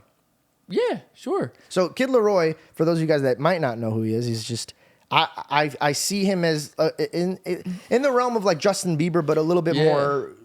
I would say gangster, a little bit like a rapper, maybe, more like. Talk to me about that, because I've got to work alongside when he's doing his music videos, or I got to see him work as an artist, and I love him as a human. I think he's just this kid who's just like very bright, happy, and he's doing his thing. Now, as somebody who's working with him, are you excited about his new stuff coming out? Where are we going with this? Yeah. We'll do a thing where we send whatever we say to him to be okay to approve or whatever. So I just want to make sure that that's known before whatever. Because all the stuff that he's working on is he walks in the. I went to the Grammys with me and my wife, the crew, Lewis. We all went to the Grammys, and we were nominated for Song of the Year, Album of the Year for John Batiste. The record was called Worship for Record of the Year. No, I'm sorry, Album of the Year, Record of the Year. There you go. And crazy they just blew past that, by the way. Did you see that? A phone call. That's the craziest thing an artist could possibly be nominated for. We decided to do the whole thing because it was like, I want to be more grateful, and this is all a hootenanny of foolishness, but let's just have fun. I'll take my wife on an extravagant date. This will be really fun to just participate in the stupidness of it. So and that's no disrespect to the Grammys. It's like you get there and you're like, what is this? Sorry. But he saw that back. He's like, could we cut that? That's actually. I'm on the stage next year. I accept this award and I love the establishment of the Grammys. Thank you for the opportunity. I forgot what we were even talking about. What were we talking about? Laroi. I got a phone call that said that from my boy X, and me and X, we came up in this thing together. Explicit, he's a unreal writer, so talented. We could also talk about, if you guys I'm around so many talented people. There's a lot of people I could name to lift up and whatever. But he called me and he was like, "Yo, I have the same manager now as Laroi, and I think Laroi wants to get in for a couple of days. And I think someone asked him who you want in, and he was like, "Yo, you should do it with me. Like, this would be fun to do." He's like, "I know you're in LA. You're never in LA, and I know you're there for the Grammys. Maybe we do one day with him and just see how it goes." And I was like, "Yeah, sure. Like, let's rock." And man, what a talented kid! Like, I wasn't completely well versed in what he was doing all the way down to his B sides and his B cuts, but he knows what he wants. He's so talented. His scanning is like someone throws on a beat and you just scan, and then the engineer might take chunks, or you might understand like where the scan came from. It's like this natural thing that comes out, and then there's an impossible thing that happened, and you can whatever. And his scan game is on a trillion. Like, it's just crazy when he scans. It's is just that like freestyling? Or? It's like freestyling, but like I would say at just like a much higher level. Because no. So everybody calm down. Like, no one freaked out. Yeah, at a much higher level, it's like. Well, not even at a much higher level. It's just a stream of consciousness of like what you're imagining the song is while listening to the song at the same time. Like, you're where the pockets of different things Juice go. WRLD did this a lot. The beat, Juice WRLD, he comes from the world of Juice WRLD. He knew I'm pretty sure he was like super homies with Juice WRLD before he passed, and that whole thing. I don't even know. I think he mentioned there was a documentary coming out that's going to cover all that, which I'm not too well versed in. I don't know him super well, but as a musician in the studio, I was like, oh wow, he's very concerned about the music. I've been in with a lot of people, so for me to say that, I mean it. He's super talented. He walks right in the room. He's like, "Man, I'm not sad anymore, and it would be a lie to be on some sad boy shit." So I was like, whoa. And he's 20. For him not to be like, "This is my art, and I can't change who I am," and da-da-da-da, that's what you expect from a 20-year-old kid. You know what I mean? Like, that's exactly what you expect. He was like, "Yo, I want to like have fun. I want people to like be joyful, and I'm ready to step into that, and I'm gonna stand on business and do that." Let's go. Like, Well, that's an artist. Yeah. And he started mentioning all the things that he was inspired by, and Timberlake and Neptunes and the Pharrell and Timbos and the things that he was listening to. And I was like, I know about that. So I love that. You're I like, grew "Ooh, up on that. let's do it." I was like, let's jump into some stuff and what inspired me. And then he was interested, and we just ended up cooking some wild shit. If it works out, it works out. I don't even know if this part will come out, but if the song comes out and it does well, it's some great stuff. Some good music. How's the writing process, whether it's with him or with somebody else? What's the writing process in a way where you sit down with an artist and they come to you with maybe ideas of some words that they want in there, or a certain storyline, their journals? Sometimes the artists are like, "Hey, make me an album. I'll be back in 7 months. I'll cut it all in 5 days." I'd like to thank God, because I really just one day I woke up and it felt like it was right there. It was right there. You were gone for 7 months. That wasn't God. That was Jon and God. You had nothing to do with it. Oh my God! I'd just like to thank my agent. George's gonna get me in trouble. People are like, I don't know if I want to work with Jon. Like, No. And sometimes there'll be artists that I've worked with where you're just watching them be great, and they just need somebody in the room to just be a sounding board of being like, "Wow, you're amazing." Oh yeah. Sometimes, which is why it's not crazy to get caught up over splits, and I have before. I have gotten like, I did so much on that. I've done that. I've pulled that card, but some artists, they're just incredible and they need people in the room to encourage them. And other artists are great A&Rs and they pick really good songs and they understand who can give them great product, and then they give you a general direction and they want it to sound this way, and you do that for them too. So it's like the process is completely different with every artist. It's That's a completely different situation. Yeah, it's really which is, cool. again, is another reason why I like the production and writing side of it, being able to do it for so long and be surrounded by Pete and Happy, 10 Rock, the Julie Michaels of the world, the Monsters and Strangers of the world, the Pollocks of the world, I haven't even worked with them before, but the Blakes of the world and the Omers and there's oh my gosh, Ali Tamposi's of the world, and there's so many talented, and if I'm not saying anybody's name, I'm just not thinking about it right now, but I forgot my point. I was talking about how talented everybody was. It's much different. It's much different every single time. Right. There is no formula and there is no way to quantify it, which is actually why splits are so hard and why credit and band split up and all this stuff, because you're making a lightning out of a bottle every day. Totally, so for yeah. someone to be I'm the reason that the lightning's in there and I deserve 36%. Yeah. It's you're just justifying what you think you think because that's what you believe you're It's a worth. perspective. That's what you saw. Yeah. Granted, should the labels be giving us 6 points when we're banging our heads against the wall trying to change culture, and the CEO is you can have 6 points. See, a label giving a producer 6 points out of 100 is the equivalent of them sitting on a cow and a UFC fight is happening and they go drop one steak in the middle of the ring and they tell the 6 producers who worked on the song, the 6 writers who worked on the song, go fight for it and figure it out. Yeah. And everyone's like, I get the little fatty piece on the end because I made most of the song. And these guys are like, look at these idiots. We have 97 points and they're fighting for 3. And they think that they should be grateful if we give them 7 instead of 6. What a bunch of morons. That's literally what they're all thinking, laughing hysterically while we're in the basement my soul and I'm just trying to express myself and all the culture and how to change culture. These guys are like, great job. Keep doing it and give us more so we can get 97% of it. Fucking insane. That is insane. Fucking insane. For somebody, I'm sorry.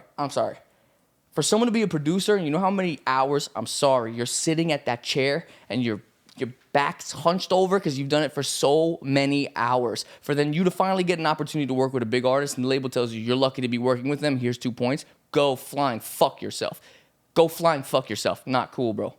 Not cool, bro. I've seen it. I've done it. I've participated in it, and it's crazy. So why don't you But go make a granted- label and change the way that the game is? Yeah, Tori Kelly. Yeah. How long ago did you do that? Almost 2 years ago. Is there anybody on your mind that you're like, okay, cool? So Granted, a lot of artists that are working right now, and a lot of artists are coming up, and the reason that the music industry is crumbling is because these artists are getting 50 points. They're getting 50 points. But right now in the industry, I'm talking about the industry of writers and producers. First of all, and whatever, I'm not a politician, and I'm just talking freely. So I'm not trying to lift myself up to be the leader of nothing. This is how I feel about it. As a writer, I should be getting master points. I should not be getting publishing. We should get publishing, and we should have even splits on the publishing. That's fine. We should be getting master points as well. To not have that is the publishing. You make money at the radio. I don't know who's still listening to the radio. Someone is, because there's still a lot of money in advertising. When you get a hit record, as a writer, you make money on the publishing. But as a writer, you don't see the streaming money because you don't get any points. And the label has 100 of them. 100 of them. If I write Holy for Justin Bieber and I have 3 points on that song, that's a $2 million song. Out of 3 points, there's 100. Oh, shut up, you're rich. Shut up, you're rich. That's not the point. That's not the point. It's not the point. There would be a renaissance. I didn't even plan this. There would be a renaissance in music if the labels, if everybody gave the writers and the producers more points, because then we don't have to make that much bullshit. We can only make a little bullshit. There's artists that I want to work with that I might not ever even work with because it's I have a family to feed. I have things to do. I can't just do my passion projects. I can't just do that. Starving artists die hungry. If you want to be a leader and provide for your family and you still want to make music, you're going to have to make some decisions to, okay, this isn't the most greatest thing I've ever worked on, but man, this is where my job is. And a lot of people are in that position now. They want to work on artistically great stuff. They do. These producers, they really want to work, but they also need to feed their families. So the first 10 years of them working on records is working with artists that they'd probably not want to. But if you gave them 20 points from the label side, labels, if you're even here in the next 5 years, you should be giving them more points because then they'll be inspired to work with their favorite artists to make their favorite music that doesn't have to sound like something that's on the radio. I'm only talking about the writer and producer industry. The writer and producers, yeah. But that goes with acting as well. Like a lot of people are like, yo, I just wrote this script. You made all this money and I only got the $50K that you gave me to write it. That's crazy. Crazy. Well, that's why there was the SAG strike, for the writers and. Okay, Yeah, so but let's just let take me tell this. you something. Writers and producers, nobody. You know how expensive SAG-AFTRA is to pay for as a writer and producer for me to get dental for my family?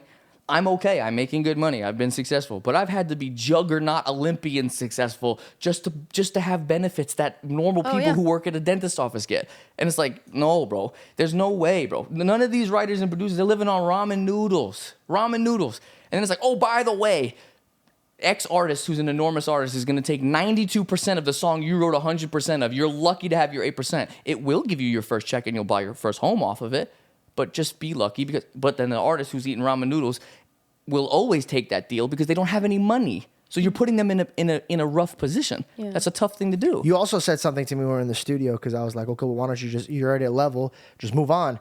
And this stuck with me. You said, if I don't do it, the hungry kid that is right behind me and the thousands that are lined up behind him. There's a kid at Berkeley. There's a kid at Berkeley watching this right now. That's like, one day I'm gonna have $1 million. But until then, my mom's paying me getting sandwiches in the cafeteria. I got to get this thing off the ground. So like a young 19-year-old, 18-year-old John, someone comes with $10,000 and is like, yo, you're rich, bro. Come and sign this thing and do this thing. They might even know they're getting screwed over, but the door might not even be able to get open unless you sign with the right person or you do the right thing, it's a whole convoluted thing. And even as I move forward in the publishing space or in the label space or whatever, I'm going to at least try to really inform people as, hey, if you want to sign with me, we're dedicated to making great art. We're dedicated to making high product. And you need to call your lawyer and understand what you're getting into. Because trust me, around every corner, these guys are going to prey on what you don't know. And they're going to pack it into the contract. And if somebody put $1 million in front of your face and your last 3 generations have never seen more than 50 grand, you're like, yo, I'm rich forever. I'm rich forever. $1 million, I'm rich forever. And you buy a house, and you don't really. Uncle Sam takes 50, and your manager takes 10, and your business manager takes 4, and then everybody's shocked when you're in the red, and you don't have a dime to your name. But I thought you were a millionaire, and your family thinks you're a millionaire, and you're this. Music money ain't what it used to be, as far as what people think it is, because these labels are holding on to all the money, and they've done it for a long time, and I think people are probably figuring that out. That's probably why they're crumbling. Conversations like this is what opens people's eyes. So if you're having if you're holding this information to yourself, to me, I know it might sound stupid for me to say this, but I think you're a part of the problem. Mm-hmm. If you're keeping your mouth shut while they're coming in and punching you straight in the mouth, and they're like, "You're welcome," and then they walk away, and then you turn around, and now I'm watching Reed's face. He doesn't know what he's about to go into, and I know he's about to get his ass kicked. But I'm just gonna keep my mouth shut right now. I don't want to do anything. The thing, funny enough, is that the thing I lament toward, and the thing that I relate to a lot, is that even with myself, it's like when an artist asks you to work and they're signed to a label and the label owns the master, and then you think, I deserve 20 points on this song, but you think in your head, like, oh, it's Justin Bieber. It's like, man, this is going to be a big notch in my belt. And people are going to ask me that in interviews. And you work with Justin Bieber. And that's going to do a lot for my career. Yeah. And the problem is you're always front loading. You're always saying, I know they're screwing me here, but this is going to do a lot for my career. Yeah. I know they're contractually screwing me and monetarily screwing me. I'm not talking about like morals and like trying to be famous and all that stuff. That's like another tabled, conversation. But I get it though, because I do that. It's like if a giant artist wants to work with me or someone who's makes my brand be more viable and my relevance is still there, it's like, oh, fine, I'll take the 3 points. But like now the credit is better than the money. You're like, yes, and I've fallen victim to that, and I've done that before, which is the only reason why I'm speaking on it now is because now I have enough money to just not care. I don't care. It's gonna be what I feel like it's gonna be what it is. So it's like, I think that's why your shit's slapping right now. I wasn't. There's no heat on you. No, none. And it's. Yeah. So you're making what you love, like what you said to this artist. If the label did better, then the artist would be more hungry to be able to do things that they love. Put it this way: if I had 80%, if I had 90% of my contract instead of 10%. I have to be 9 times. Actually, I don't know the math, so I'd have to be a lot more successful with 10% than I do 90. So then I'm like, oh, they're all acting like fools because they're, in order to get the big jackpot payout, you have to do 50,000 times what you really probably need to do. Right. If I have 90% of my contract, I don't really need to be that successful. But I'm that gonna make poisons- whatever the fuck I want. That Go fuck poisons off. the water. That's why we have artists that start out amazing with their talents, but then they go off into some weird venture, and you're like, wait, why are you doing that? You're doing it for. We all know you're doing that for attention. Yeah, it's also attention economy. Like we're also so desensitized to it while the contracts are bad that then these artists, to some degree, I'm not judging anybody. To me, what I had to become or felt I was doing or felt that I was shifting into was a mixture of all those things. The content, hey, give me attention. I have to break through and be so fantastical that I get all the attention, and I also have to like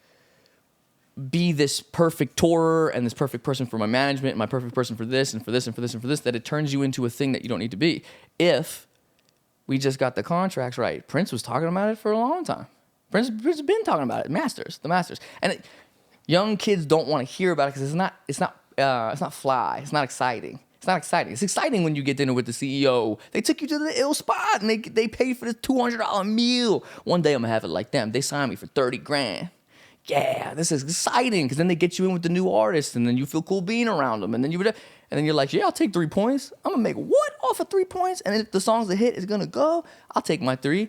And it's like 6 years later, you're like, there's 100 of those points, and I made all of it, and the artist wasn't in the room. Yeah. Well, it's amazing that now.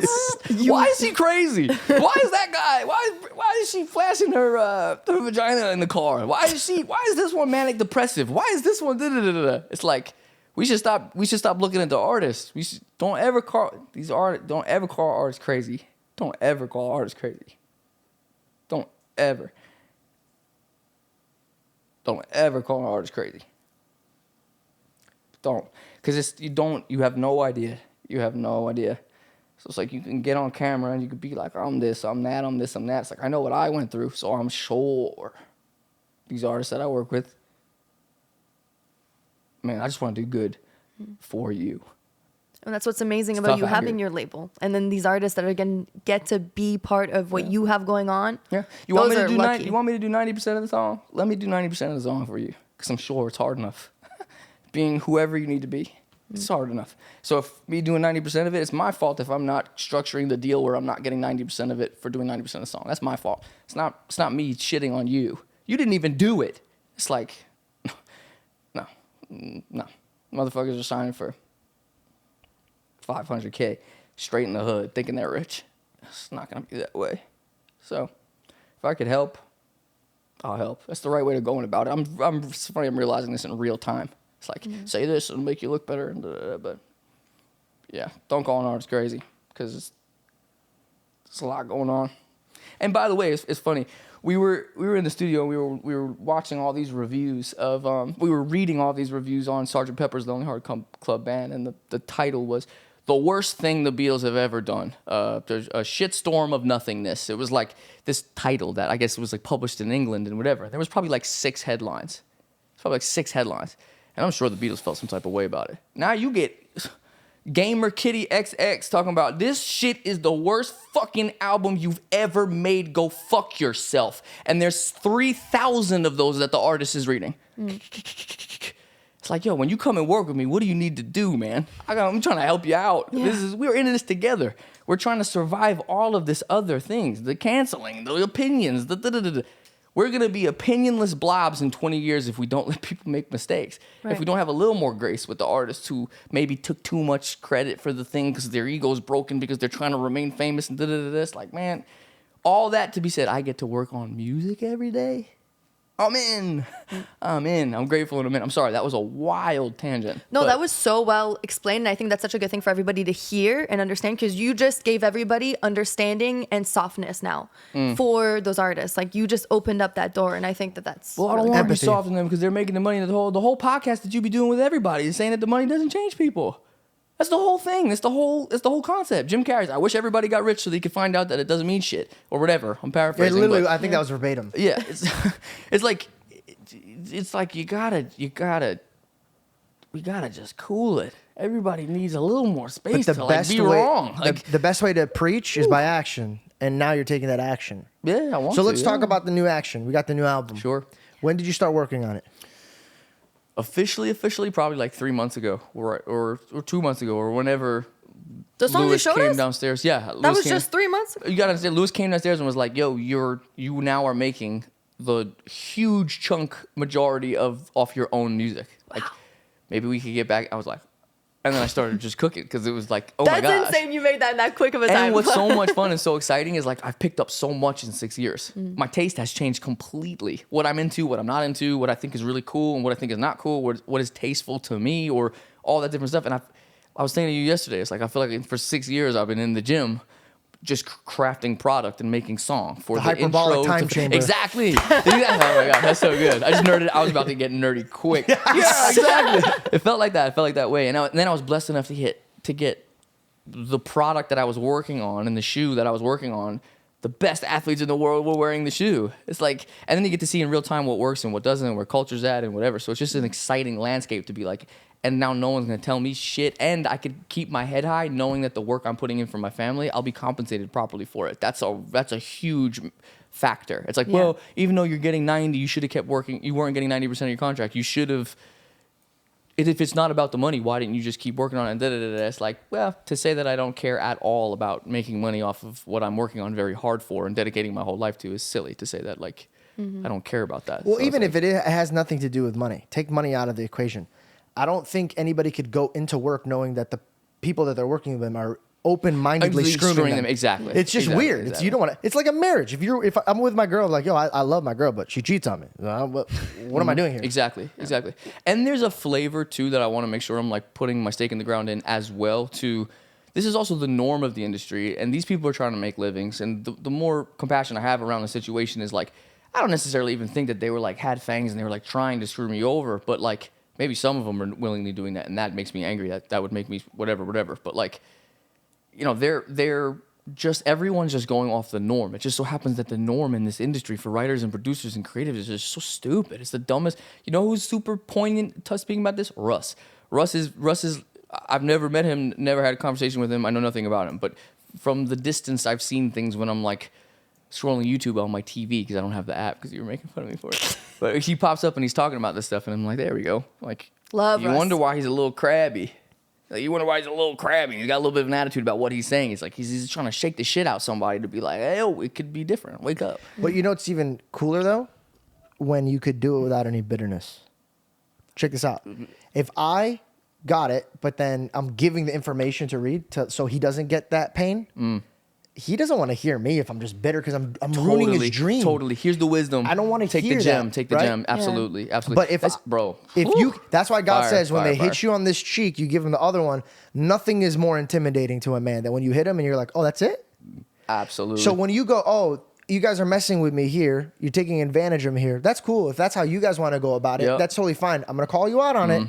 And when I leave, I'm going to give you guys grace to hopefully you guys can learn better. I think if I would have made an album after me finding all this out and tried to push through, it would have been that. It would have been a whole other reasoning for doing it. Now the stuff I'm making, I'm like, thank God I waited 6 years to get to some degree, my spirit more correct than it was before. Yeah. Thank God I'm coming from a different place of gratefulness and whatever, because the music now really reflects that. And it's like, if I can give people gems, it's great, in real time. If I can give people gems on this album to some degree of a man who's been through it, but isn't just covered in bitterness, you're going to receive wisdom in a palatable, edible way that will edify a lot of people. And that's what I hope. That's what I hope the music does. That's real. When you go to war and you go back to your corner after you're just fighting, my coach is God, right? And I go to the coach, and in my mind, I'm thinking coach is going to be like, yeah, they're wrong. They got to do this because I'm like, yo, look at them. Look at them. But you know what God always does to me? He goes, go look in the mirror.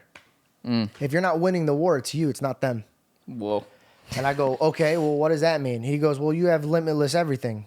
I am with you. I could walk on water and bring you back to life if you're dead. You have literally the impossible in your right hand. If you're failing, it's because it's you. Yep. It's not them. Yep. It's not the demons. It's not like, oh, Yep. God's not powerful enough to Yes. take this demon. You know what I think of is when we're at the park and like, we're just all children. But we think God is on our level, so he's also scared in the situation. But God's like watching us at the park when a little boy's at a park and he sees a dog, but in his eyes he sees a lion. Yeah. And it's all this stuff. But God's in your father's not even getting up because he's like, the worst he's gonna do is lick you. But from your perspective, you're like, this thing is gonna devour me. It's gonna eat me. It's gonna shred me. I can't stand before this monster. Yeah. And then it licks you. Yep. And then you were like, oh, no wonder God wasn't freaking out with me. Exactly. Because he knew what's going on. Well said. Do you get what I'm saying? Absolutely. Absolutely. How would you describe, so your new songs, how would you describe the stories that you're telling and what those mean to you? Or if you could, Yeah. Could you we want to talk about the music, but we also don't know if we're allowed to. Or... Is it like We a could story dabble. for each one, or We could how dabble. would you describe it? I don't know when I'm going to put it out or whatever because I don't have to answer anybody to put it out. Well, you have a little time because I have it, so I'll put that shit out if you don't. Exactly. It's very much like I'm talking to myself in real time. There's a character that keeps popping up in the album, and it's like the younger version of me that's like doing these little like moments and these things where it looks like a feature, but it's not really a feature. It's just kind of like young me in a sense. And they're all like mantras and little palettes and things of like, even for me, usually I'm more of a, like, exactly what's going on kind of writer. Like I'm very much painting the picture. But in this one, the perspectives are changing at all times. Like certain verses, I'm like, this is me talking to God. This is me talking to myself. This is me talking to a friend. But I'm never saying, hey, my friend, I'm talking to you now. There are all these weird vignettes of these moments of things that I think when people just experience them on a visceral level, you'll get this like primordial, deeper sense of like listening to something. Yeah. So it's like, yeah, I'm excited about how free it is. It's it feels free. I don't even care if it's a hit, if it's not a hit. I can stand on business because I'll be like, if it's not your cup of tea, that's great. I'm into this shit. And I'm getting paid off of it because I have my contracts right. So now I don't even have to worry about like some giant scope of people enjoying it because I don't have to go crazy in order for it to be successful. Boom. But this is why it's successful. Do you get what I'm saying? Like when we were listening to makes this, the I was product like, better. Whoa. Yeah. Bro, I came back from listening to it the first time. I looked at them and I go, yo, he ruined music for me, bro. When I was in the gym, I just threw the phone away. I'm not listening to music. I just heard what he just. I'm not playing this other shit, dude. Like this is annoying. Yeah. It's at that level, and I appreciate that. And you're at that level because you're like you're not overwhelmed. Yeah, it's like I can make walls for the Jonas Brothers and do it on SNL and do that whole thing because I've done the thing. I'm happy I stayed in the fight because I've done the thing. Oh, not yet. Exactly. Boom. And that's why my heart goes out to young producers, young artists, young writers, or whatever. Is because you just stay in the fight because you got to kind of do the thing.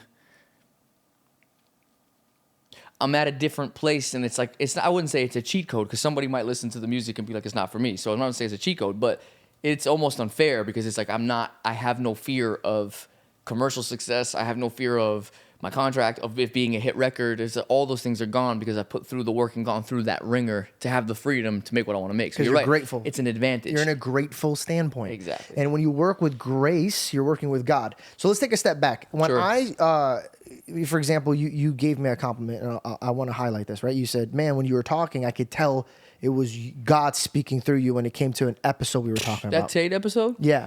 That I was saying to you yesterday, I just want to get it off because we said it in private, but there's no difference between the private and the thing now. But every time I was like, this is where it's going to go into a thing. This is going to turn into like non-constructive, the thing the media wants, the thing. And he's going to turn into the character. Because I'm like, yo, he's a smart guy. Like, I'm watching him in general throughout life and this whole unfolding of whatever it is. And I'm like, that's a really smart dude. So you going there, I was like, ooh, I wonder how this is going to pan out. I got to hit the play button on YouTube. I'm like, this is going to be crazy. I hit that play button and just watching you navigate the conversation and him navigate the conversation and watching neither of y'all are stupid people. Think what you want about you. Think what you want about Andrew Tate, whatever. Neither. You guys are brilliant human beings. So I think it was like watching. He's not going to troll because it's a long form conversation with somebody who's brilliant as well. So, sorry. I'm coming off the thing. I'm getting off of your topic of whatever you wanted to talk about. But I was like, wow, God was in that room because it was very like got into religion, and it was just like I was like, yo, did he prepare his idea of like when it got into that being like, I go into my closet, you go into your closet, and let's figure that out, and maybe one of our gods will show up. I was like, man, I never even thought Jonah, of bro. having a conversation with somebody about faith or whatever, because I hang out with people who believe in a lot of different things than I do. So it's like, I'm like, wow, that's a great way of looking at it. Like, just Yeah, let your God let show God up. rock. Let Yes. God rock. And I just remember Amen. saying, point being is like, I just remember seeing you say that to him in a way and whatever. And I was just like, I'm happy I said yes to doing this. I'm pumped to talk to somebody like that. That's sick. I didn't know what your question was, but I just wanted to make sure that like I your appreciate it. viewers and fans understood that like people are watching from the stands being like, oh wow, this isn't like some weird trap. And we were talking about it yesterday, like the guy who says the offensive shit, the person that pretends that's not going on, what's going on at all, and then the other person who's like, they're crazy. Like every time someone does an interview, I can't control these guys. They're just so inappropriate. Meanwhile, they're like, get angry and say something so my business can grow. It's like, yeah, seeing someone not do that was very refreshing. As just a regular guy who's like a regular Joe. That was very refreshing to see. It's cool to see somebody winning. That's more people are gonna want to talk to you. There's a lot of guys. I think God is doing what he's doing. Yeah. And the reason I wanted to bring that up, well, thank you so much, by the way, for saying Absolutely. that. But the reason I said that is because it is actually documented, because we document almost every single thing. I walked into that room and I was praying out loud and I said, God, this is your room. Speak through me. And that's why when you would ask me something and I would it just like flew out of my mouth, is because my preparation was putting my God first. Yeah, and so I absolutely. said, God, we are going to war. I am running the drums. I am going toe to toe. I am going to speak. I don't care about my career. I don't care about my placement. I don't care about my finances. Use me as a tool. I'd be honored.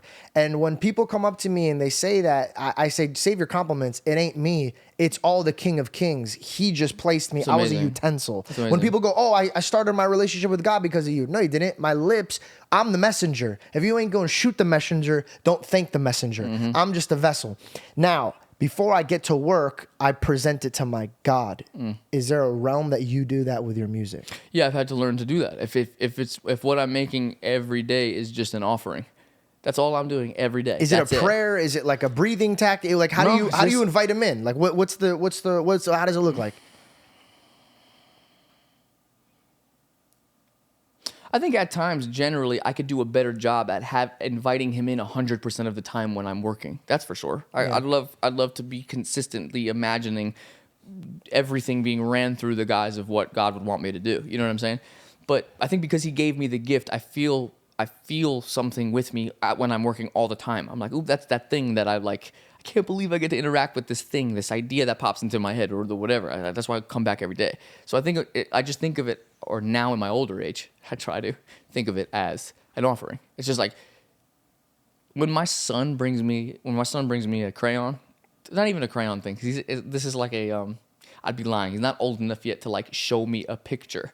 But when he does something at 2 years old, when he does something and he shows it to me, I don't give a fuck that it's bad. It's my son. I'm like, dude, he like scribbled on this thing. It looks like absolute shit, but it is better than a diamond necklace that somebody could give to me. This is the best thing ever. So I'm like, oh, that's gotta be me to heaven. That's gotta be me to heaven every day. It's That's like, why he's the I heavenly scribbled on this. father. I'm like, this is gonna change the world. He's like, oh, you like scribbled on some shit. But you're my son. You're my son, and I'm so excited that you did that. So honestly, to answer your question, it's very much like all I'm gonna do is just hang up my things on the refrigerator. I'm gonna do the best I can, because when my son, real time, when my son tells me I did the best I can, and I know he did, I'm proud of what he did. So I just want to do the best I can every day. That's it, because I know he's well pleased in me doing the best I can. Whether it's commercially successful and it becomes a number one or whatever, I don't think that's the artist's plight. It's nice to make money, and we should, and whatever. I'm not saying I'm like the purest, whatever, but like, yeah. And you asked what is it, the preparation or the whatever. It's like, holy crap, I get to go do this for a living. Holy crap. Who have I fooled? This is insane. That level of like, I get to go in here and make things. Like, oh my gosh. That's why you're never going to hate me into stopping. You're never going to, whatever the fuck you say, it doesn't matter. Like I said, I'm going to wake up again and again and again and do it because I'm just grateful. So it's like I present everything as the like picture on the refrigerator. Like, yo, Dad, I did this. Aren't you so happy for me? He's like, yes, I am. And it's like, man, I tried really hard given the tools I have. My son did the best he could as a 2-year-old. I'm doing the best I can, or trying to, as a 33-year-old, which is still rags compared to what he can do and do in my life, whatever. But he gave me life, and he made me a little creator, and I want to create little things. I love creating little things. That's great. In the beginning was the Word, and when you record a song, you see vibrations. And then science breaks it down as everything's vibrating. In the beginning was the Word, and he spoke creation into existence. And we're made in his image, which means we also feel that power when we all start with our mouth. So how we train our tongue is how we're going to train our whole body. For example, you see people that are anxious or depressed. They're always like, dude, I can't. I'm just really anxious right now. I'm really depressed. But the people that are happy, and even when you know they're going through things. I watched a man who lost his father, but his father taught him, don't be a victim, bro. Like, work. He's walking out with his head high and he's smiling because his tongue is diligent. He's speaking positive. He's moving positive. His body and his soul moves after his tongue. So if you have no control over your tongue, you have no discipline, which means your temple is not ran by God, it's ran by Satan. Wow. Yeah, I agree. So now that you've been positioned into a life where you're like, okay, I know God's using me. If you had to assemble these tools and teach your son how to perform, if you, God forbid, had to leave, and he can't see you. Great question. If you would have to give him one advice to any type of environment he's going to be on, what's that advice? How would you help him control not only his mouth, but his temple, his surrounding? What's that? Well, if it ain't God, we're in a trouble. That's my take on it. You know what I'm saying? So it's like, all do grace to anybody who doesn't feel that way. Whatever God you worship and whatever it is Yahweh, God of Israel, Jesus. That's where it all starts. That's first of all. So a moral compass of that, start there, because you'll find out more about yourself, I believe, within that space. Oh man, I don't necessarily know. Can I say something right there? Because you just said something that I gotta share with you. You said God. It starts with God, and He created you. When people have identity issues, and we have it in so many forms now, right? So many forms. When it comes to, I don't know what kind of music I'm gonna produce, or I don't even know what gender I am. There's so many identity issues, and this might be challenging, but I really would pray that a lot of ears hear what I'm about to say. If you do not know your identity, maybe it's because you don't know your creator. Wow. Viable possibility. Right? If I had a Mercedes-Benz, I'm not taking it to Honda because they'll open it up and in the guts, they'll be like, we don't know what this is. We never built it. But people want to rely on their phones, their friends, these other people that are pretending they got it on a video. If you want to wake up, smack yourself and jump in ice, and it's like, relax. You know what I mean? Like they would rather listen to all the noise than just take a few minutes to yourself and talk to your creator. How many times has just being quiet with your creator saved all of the mistakes you made when you were allowed? Oh, a lot. A lot of times, actually, probably 100% of the times. It's just making sure that it's coming from the right direction. It's like, to be honest, I would just clip exactly what you say and just play that for my son. That would probably be great. Legitimately, I mean, I appreciate that thing. But yeah, I think yes, I agree with you so many times. So start with God. Start with God for sure. But as far as like fatherly advice, that's like not coming from God. That's just like your dad will just drop a gem on you and just like whatever. Start with God as the foundation. Yeah, no one's gonna like you no matter what you do. Not everybody's gonna like you no matter what you do. And if you're doing what you want to do, people are gonna have a feeling about it. And then if you're doing what you don't want to do, people are gonna have a feeling about it. So you could probably just go do what you want to go do. Amen. But it is your responsibility before God to do the right things and find out what the right things are. Yep. But whether you're doing the right thing or the wrong thing before God, before your wife, before your kids, before whatever, everyone's gonna. When you leave, you'd be shocked how well people feel about themselves when they make sure everybody else sounds like shit compared to them. And I fall victim to it. So do I. So does she. Yeah, So does Reed's actually pretty damn good at it. I'm not going to lie. Reed's really, he's good at not giving a shit about anybody, what everybody thinks. But you know what's crazy? Think about this, right? They say in the beginning of wisdom is first the fear of the Lord. We all fear. I'm scared this podcast is not going to get off the ground. I'm scared John may say no. We all have fear. But if we focused our fear on more what God thinks of us instead of what the A&R thinks of me, the label thinks of me, this is the hardest one, John, my audience thinks of me. Absolutely. Because, bro, how could you even start by creating something without a fear. It's impossible. We fear something every moment of the day.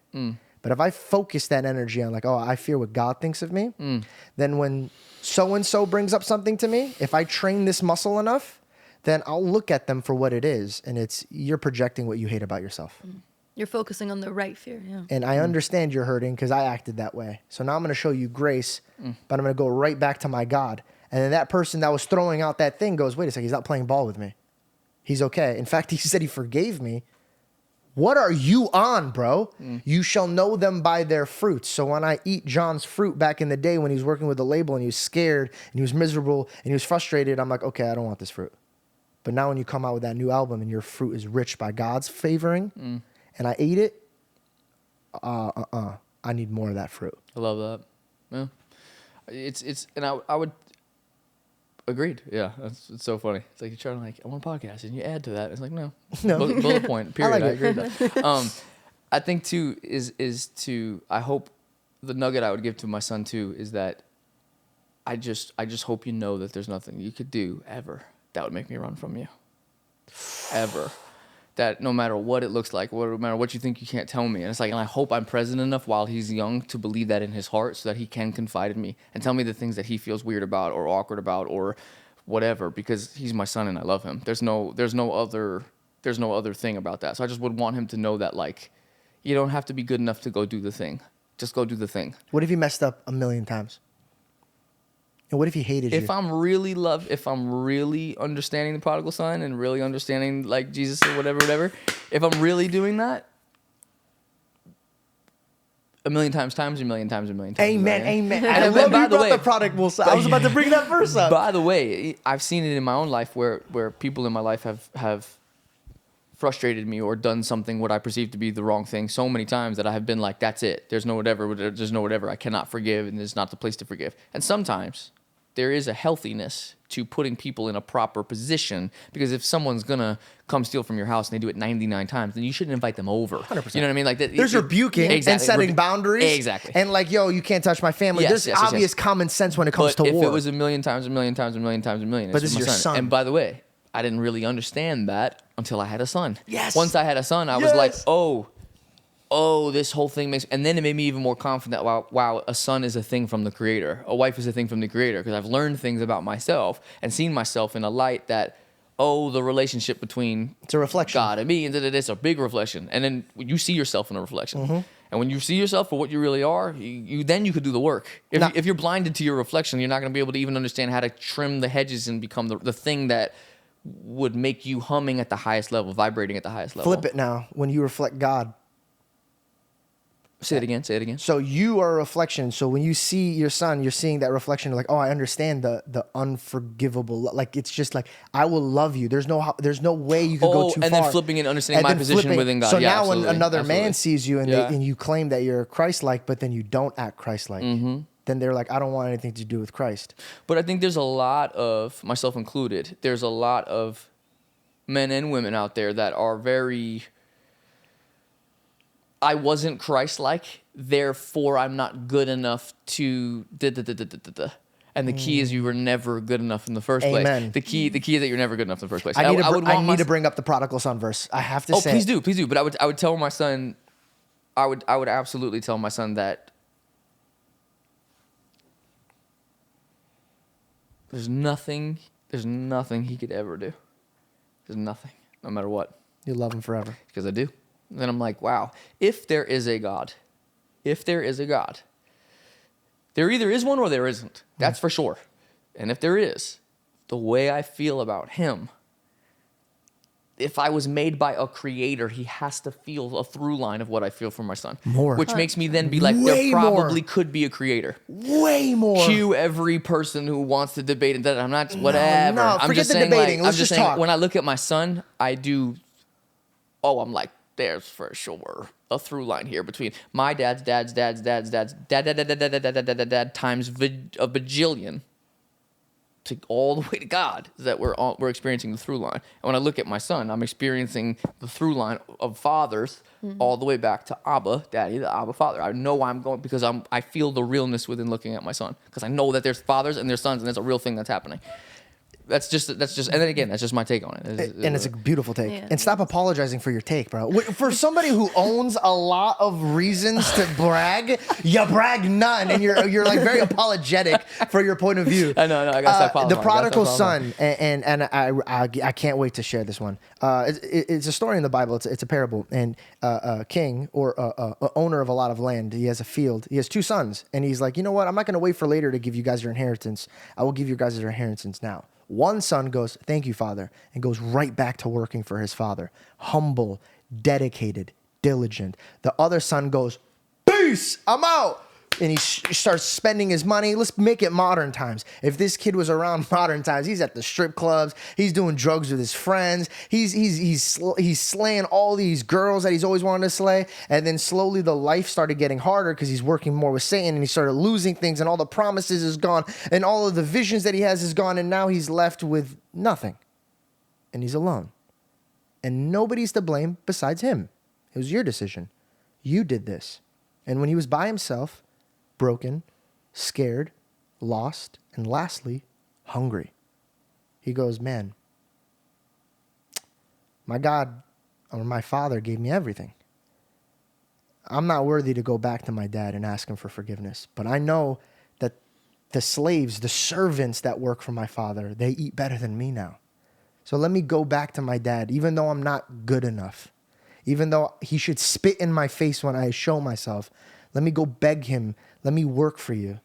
And let me maybe that way you could see that this is a new version of me and then I'm going to build from here. And all of a sudden, his father sees him from far away. So he hasn't confessed. He hasn't cried. He hasn't told his father he's changing, but he sees his son walking and he drops everything and he starts running to his child and he grabs him and he tells his other son that's been there forever, he goes, go grab the biggest lamb, cut it. We're having a party today. Your brother's here. My son is here. And now the son's looking at the dad being like, what are you talking? I'm just here to be a slave for you, not even your son anymore. I know I threw that away. And the dad grabs him and he goes, don't worry. Go get him slippers. Go get him a robe. And he's putting grace, forgiveness, love, more of an inheritance, more than he deserves. And the other son goes, whoa, what the hell is this? I haven't left you. I've been here the whole time. And his father turns to me and goes, don't talk like that. Your brother's alive. He's here now. We love him. That was given to everyone. There is no position in your life that you've gone too far where God can't see you. If you want to change your ways now, don't think you have to be a better person to come before God. Yes. He is your father. He's ready to roll up his sleeves and clean your home. Invite him in and watch your demons run. They don't want the smoke. All the lies of it's too late. You can't go farther. That's a lie, and that's the only weapon he could use. You are the prodigal son. Until that breath leaves your lungs, you have time. Was the father's love not greater than the way that his son messed up? Way bigger. It's amazing. Yeah, absolutely. I love you so much, dude. Got me so bad. I don't even want to talk because I'll start crying. I love Belle so much, dude. Yeah. Bro, I'll come up to Belle sometimes like, yo, I want to talk about this. You go, God, that was really good. I go, dude, thank you, man. You're like, you gassed me up, bro. You told the story just so beautifully, and it's amazing. It's the perfect way of showing us like God's grace, you know, like a million times. So now that you've mastered the elements of what you were used to challenged with, you realize that your life isn't over and you're about to go into more. Mm-hmm. So if you could move forward knowing you're about to hit a storm, you're about to go into some obstacles, what do you need to remember from your last mistakes so you don't re-mistake it again? What's something that you're like, I made this mistake and I'm not going to do it? I'll give you an example for me. I doubt God, and I think that I need to do things for God when God says, humble yourself under my mighty hand. It's me, not you. Absolutely. Stick to what I believe in through work I've discovered is just what I was put here to do. It's like if I stick with what I believe the gift he gave me is, I will be an instrument and I'll be able to be used. So there's no amount of any other thing I need to do besides report for work before God every day and say, hey, I'm going to go draw my pictures and put them on the fridge. That's all I need to do. That's what I would tell myself moving forward, is that when opportunities come and things change and things happen to you and you get more of this and the brand deals come back and the because you're using now and you're useful and I would just tell myself, it's like, well, you know, what got you here? And it's the gift. And if the gift is there, just keep watering the gift and just stay in the basement and just keep making music. I think that, honestly, I would really be like, yo, future self. Like, they're going to call you from a million angles and they try to do that now. But the thing that I've seen happen in my life that's extraordinary is the gift that God gave me. The gift that God gave me. So it's like, just remember it's a gift that he gave me. It can go at any moment. Yeah. And if as long as I got it now, I'll just keep doing it. And then the other stuff is... They make you believe like we're not, that the nucleus in the music industry doesn't start with the music maker. They do a great job of making you feel that way, man. Without us, the writers and the producers, the writers and the producers, the writers and the producers and the artists, without us making the product, they don't have a job. They don't have a job. They don't have anything. There's no Coke to sell.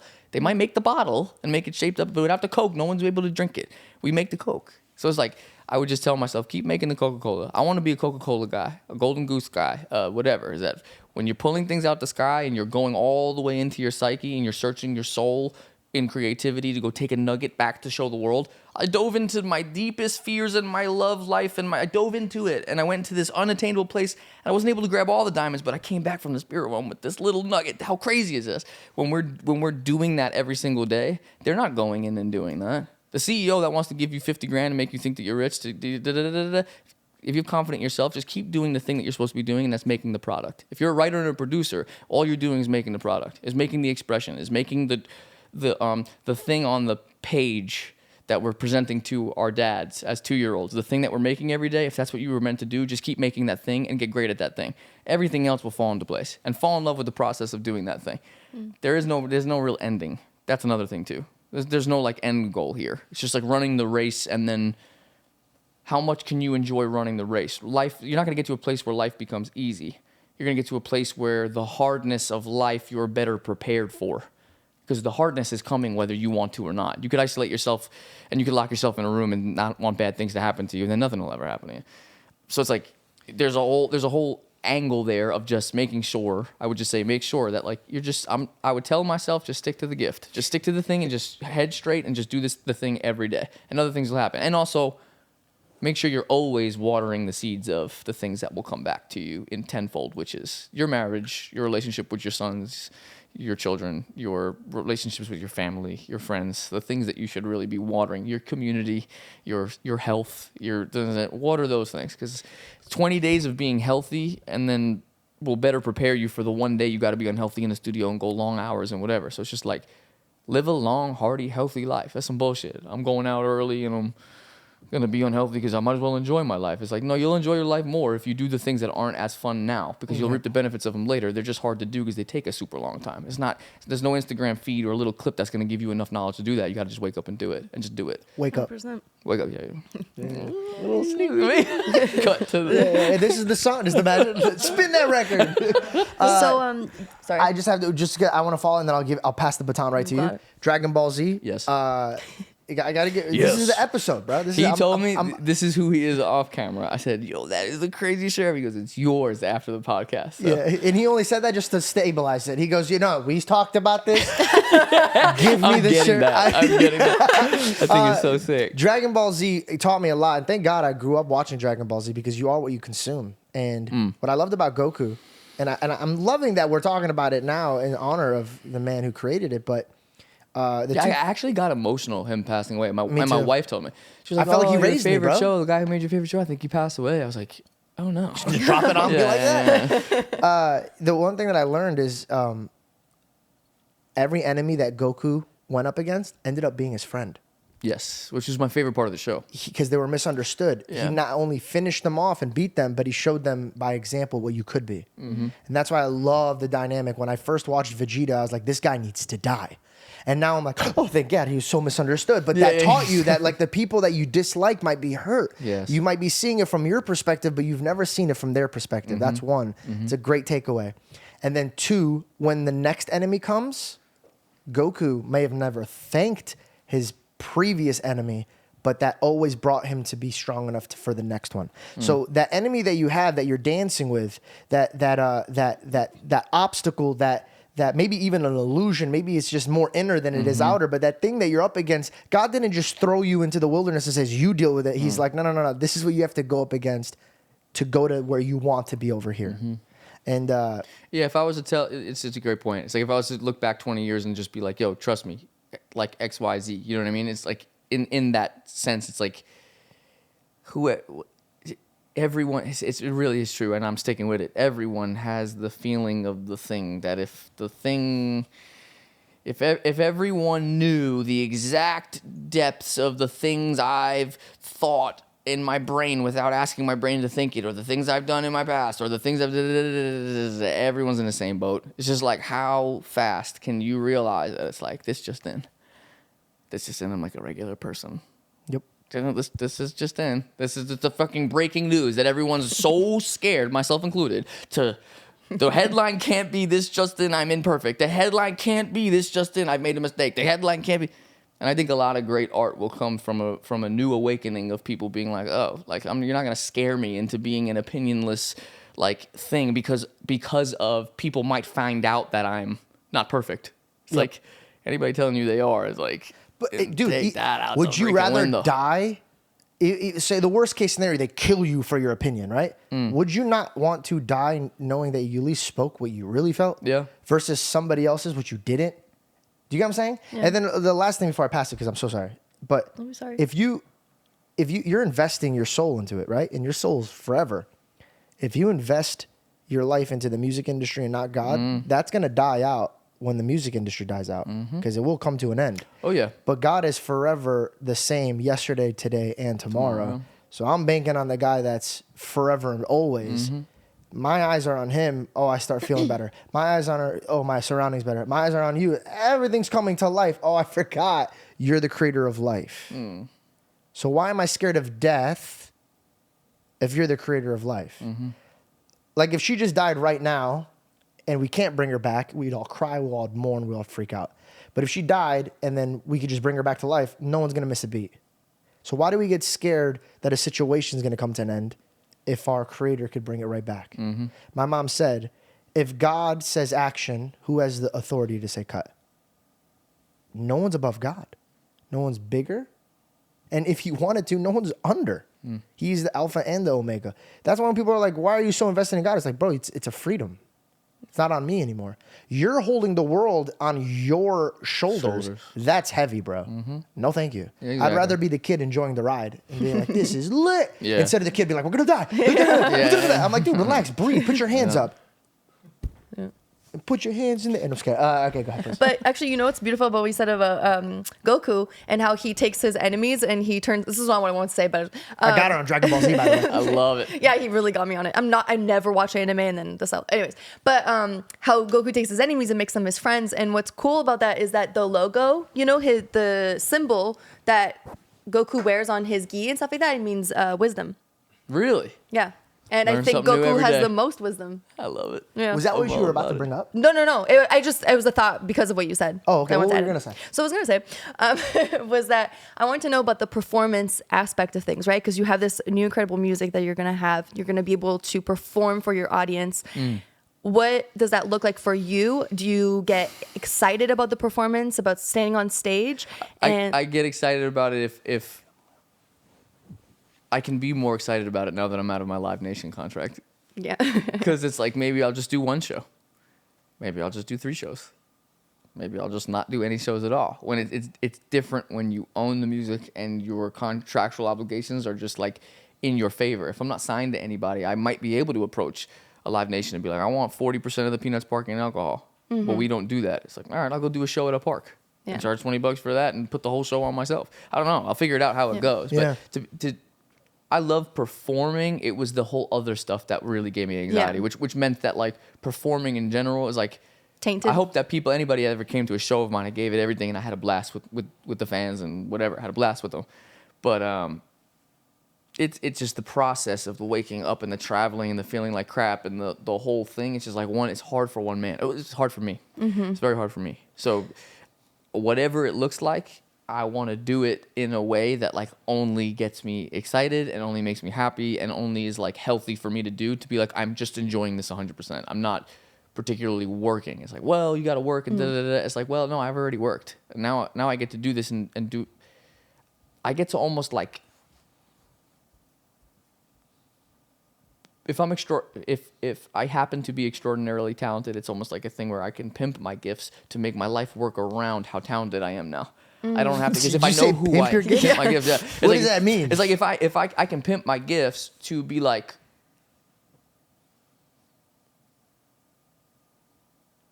I don't have to write 5,000 songs. I'm mad talented. I can make like 20 songs this year and obsess over them and make them good. And chances are one of those 20 will be great. Totally. Therefore, I don't have to make 2,000 songs and work myself into the ground and not have the relationships I want and whatever. It's like I'm talented enough for my gifts, my abilities and whatever to be in its proper balance. And God gave me an extraordinary gift enough to be like, I don't have to be manic. I don't have to go crazy. I don't have to tour and make sure I'm hitting the audiences and da-da-da-da. It's like, I don't know. You want to come to a show? Come to a show. Let's do Jones Beach again. Let's see if we can sell out 10,000 people again or something. That's what I mean. Like now it's kind of like, aside from all the other stuff, right? All the peanuts, all the things that were, kind of weighing heavy on you. Now you get to enjoyed the process. So now you get to perform the music with a whole heart. Like how does that excite you? You get to be on stage. It's your show. Great question. Yeah. Great question. I can't lie. The stuff I played for you, like that bleep out horoscope record that I played for you guys, like sounds like some like Coldplay, like on some. I can't lie and not say I haven't had visions of like these songs going off in like giant places, like just big old arenas and big old stadiums and things like that. So that is exciting. The idea of like creating something with a purpose, and you say, oh, this is like a stadium song, and the idea and the possibility of this could end up being in a stadium is a very fun idea. That does excite me. I'm like, man, like, because even when you listen to the music, it's like, oh crap, I can't even believe I made that. Like, oh my gosh, this performance or this would be really cool. So there are ideas and things that excite me for sure. Yeah, definitely. But what's cool, I think, too, is that like whether it be a stadium or whether it be a room of this size, exactly, I think it's the way that you're going to feel on stage being able to sing that song. It's funny enough, the only performance I've ever done in the last probably 6 years was right when I paid myself out of my Live Nation contract. We did a virtual concert during COVID. And everyone was charging like $3 because Live Nation was getting a piece of these artists that was like only $3 and da-da-da-da. I charged $100 for the ticket to do the concert because I was like, I'm gonna give it everything. I'm gonna like do it real time. I'm gonna create in real time. I'm gonna freestyle some stuff. Get the best musicians in New York City. Like this is gonna be a tailor-made experience, and I believe my worth. So Live Nation didn't tell me how much the tickets can be. I told myself how much I believe my tickets are worth, and ended up making more off of one virtual show that was an hour long than I ever did in all my tours combined. I paid my band more off of one felt swoop than any of the weeks that they worked combined, which is a nuts concept. Yeah. So you're right. Like when I am operating on a level where I feel like I can set the price point, I can value myself, and I'm in a contractual position to do that, then I have a new freedom to feel like my ideas will be juiced and expunged in a great way, which totally gets me lit about doing stuff. Right. Will I do 40 shows in 40 different cities and da-da-da? I can almost guarantee you no, because it's just not bringing my sons on tour and like dragging my wife through it. And some families are designed for it and they love it and they love that lifestyle. It's just not for me. I don't like the back of the bus at 3 a.m. on the 495 driving to Kentucky. I'm like, just like miss me with all of that. And I'm not necessarily like a private jet level tourer. So if that ever happens, maybe I'll do more. You can shows. take my jet. What'd you say? You can take my jet. Yeah, I'm in. I just got to get one first. But as soon as I get one, you can take it. Yeah, no, it's a long-winded answer. But I love that because you want to excited. enjoy it. You want to get on stage and you want to enjoy yourself and you want to put the best version of yourself out there. So, a man great. More free. I want to present to, if I'm going to do a show, I want you to see a man who's to the best of his ability being as genuinely free as possible. So I'm excited for that. If I can somehow pull that off. See how it goes. I think you can. Before we wrap, bro, I got to thank you on so many levels. Thank you, man. Like, thank you for being you, bro. Like, for real. And thank you for going through everything you went through. Because we can't even share the things that you go through, right? We can't share it, but you go through it with a new found approach of being merciful to people and grateful. And to watch you go through it just reminds me I could do this. I could lean on God and go up against the storm. So thank you for that. also thank you for inviting us into your home, bro. Like this is thank you so the much. fact that you're like, yeah, I'd love to do the interview, but also let's just hang out and get to know each other, bro. You're so passionate with everything you do. I just want to let you know, like the passion that came from him is like, yeah, before we even sit down and talk, why don't we get to know each other and hang out? Like you're invested full-heartedly in every little thing you do. This is no surprise why you are successful. You're passionate. You're hardworking. You're God-fearing. Thank you. I pray Likewise. I pray that what your next stage is going to be like is there's no way that God did it again. There's no way that this is even better than because this is what our God is like. It's you can't even fathom the blessings he's about to present to you. And I pray full-heartedly that you're in an abundance of joy and peace. Thank you. And everything else could surround itself around that. I appreciate that. Beautifully said. How many times are you going to watch a short form interview on any other media outlet that's going to be able to have this type of conversation? It's over, bro. It's over for a lot of outlets. Thank you so much, bro. So refreshing. Thank you. Thank you so much. Yeah, that was such a great conversation. That was amazing. His album's coming soon, and if he doesn't drop it soon, come to my show. I'll drop it. Actually, $3 because I'm with Live Nation now.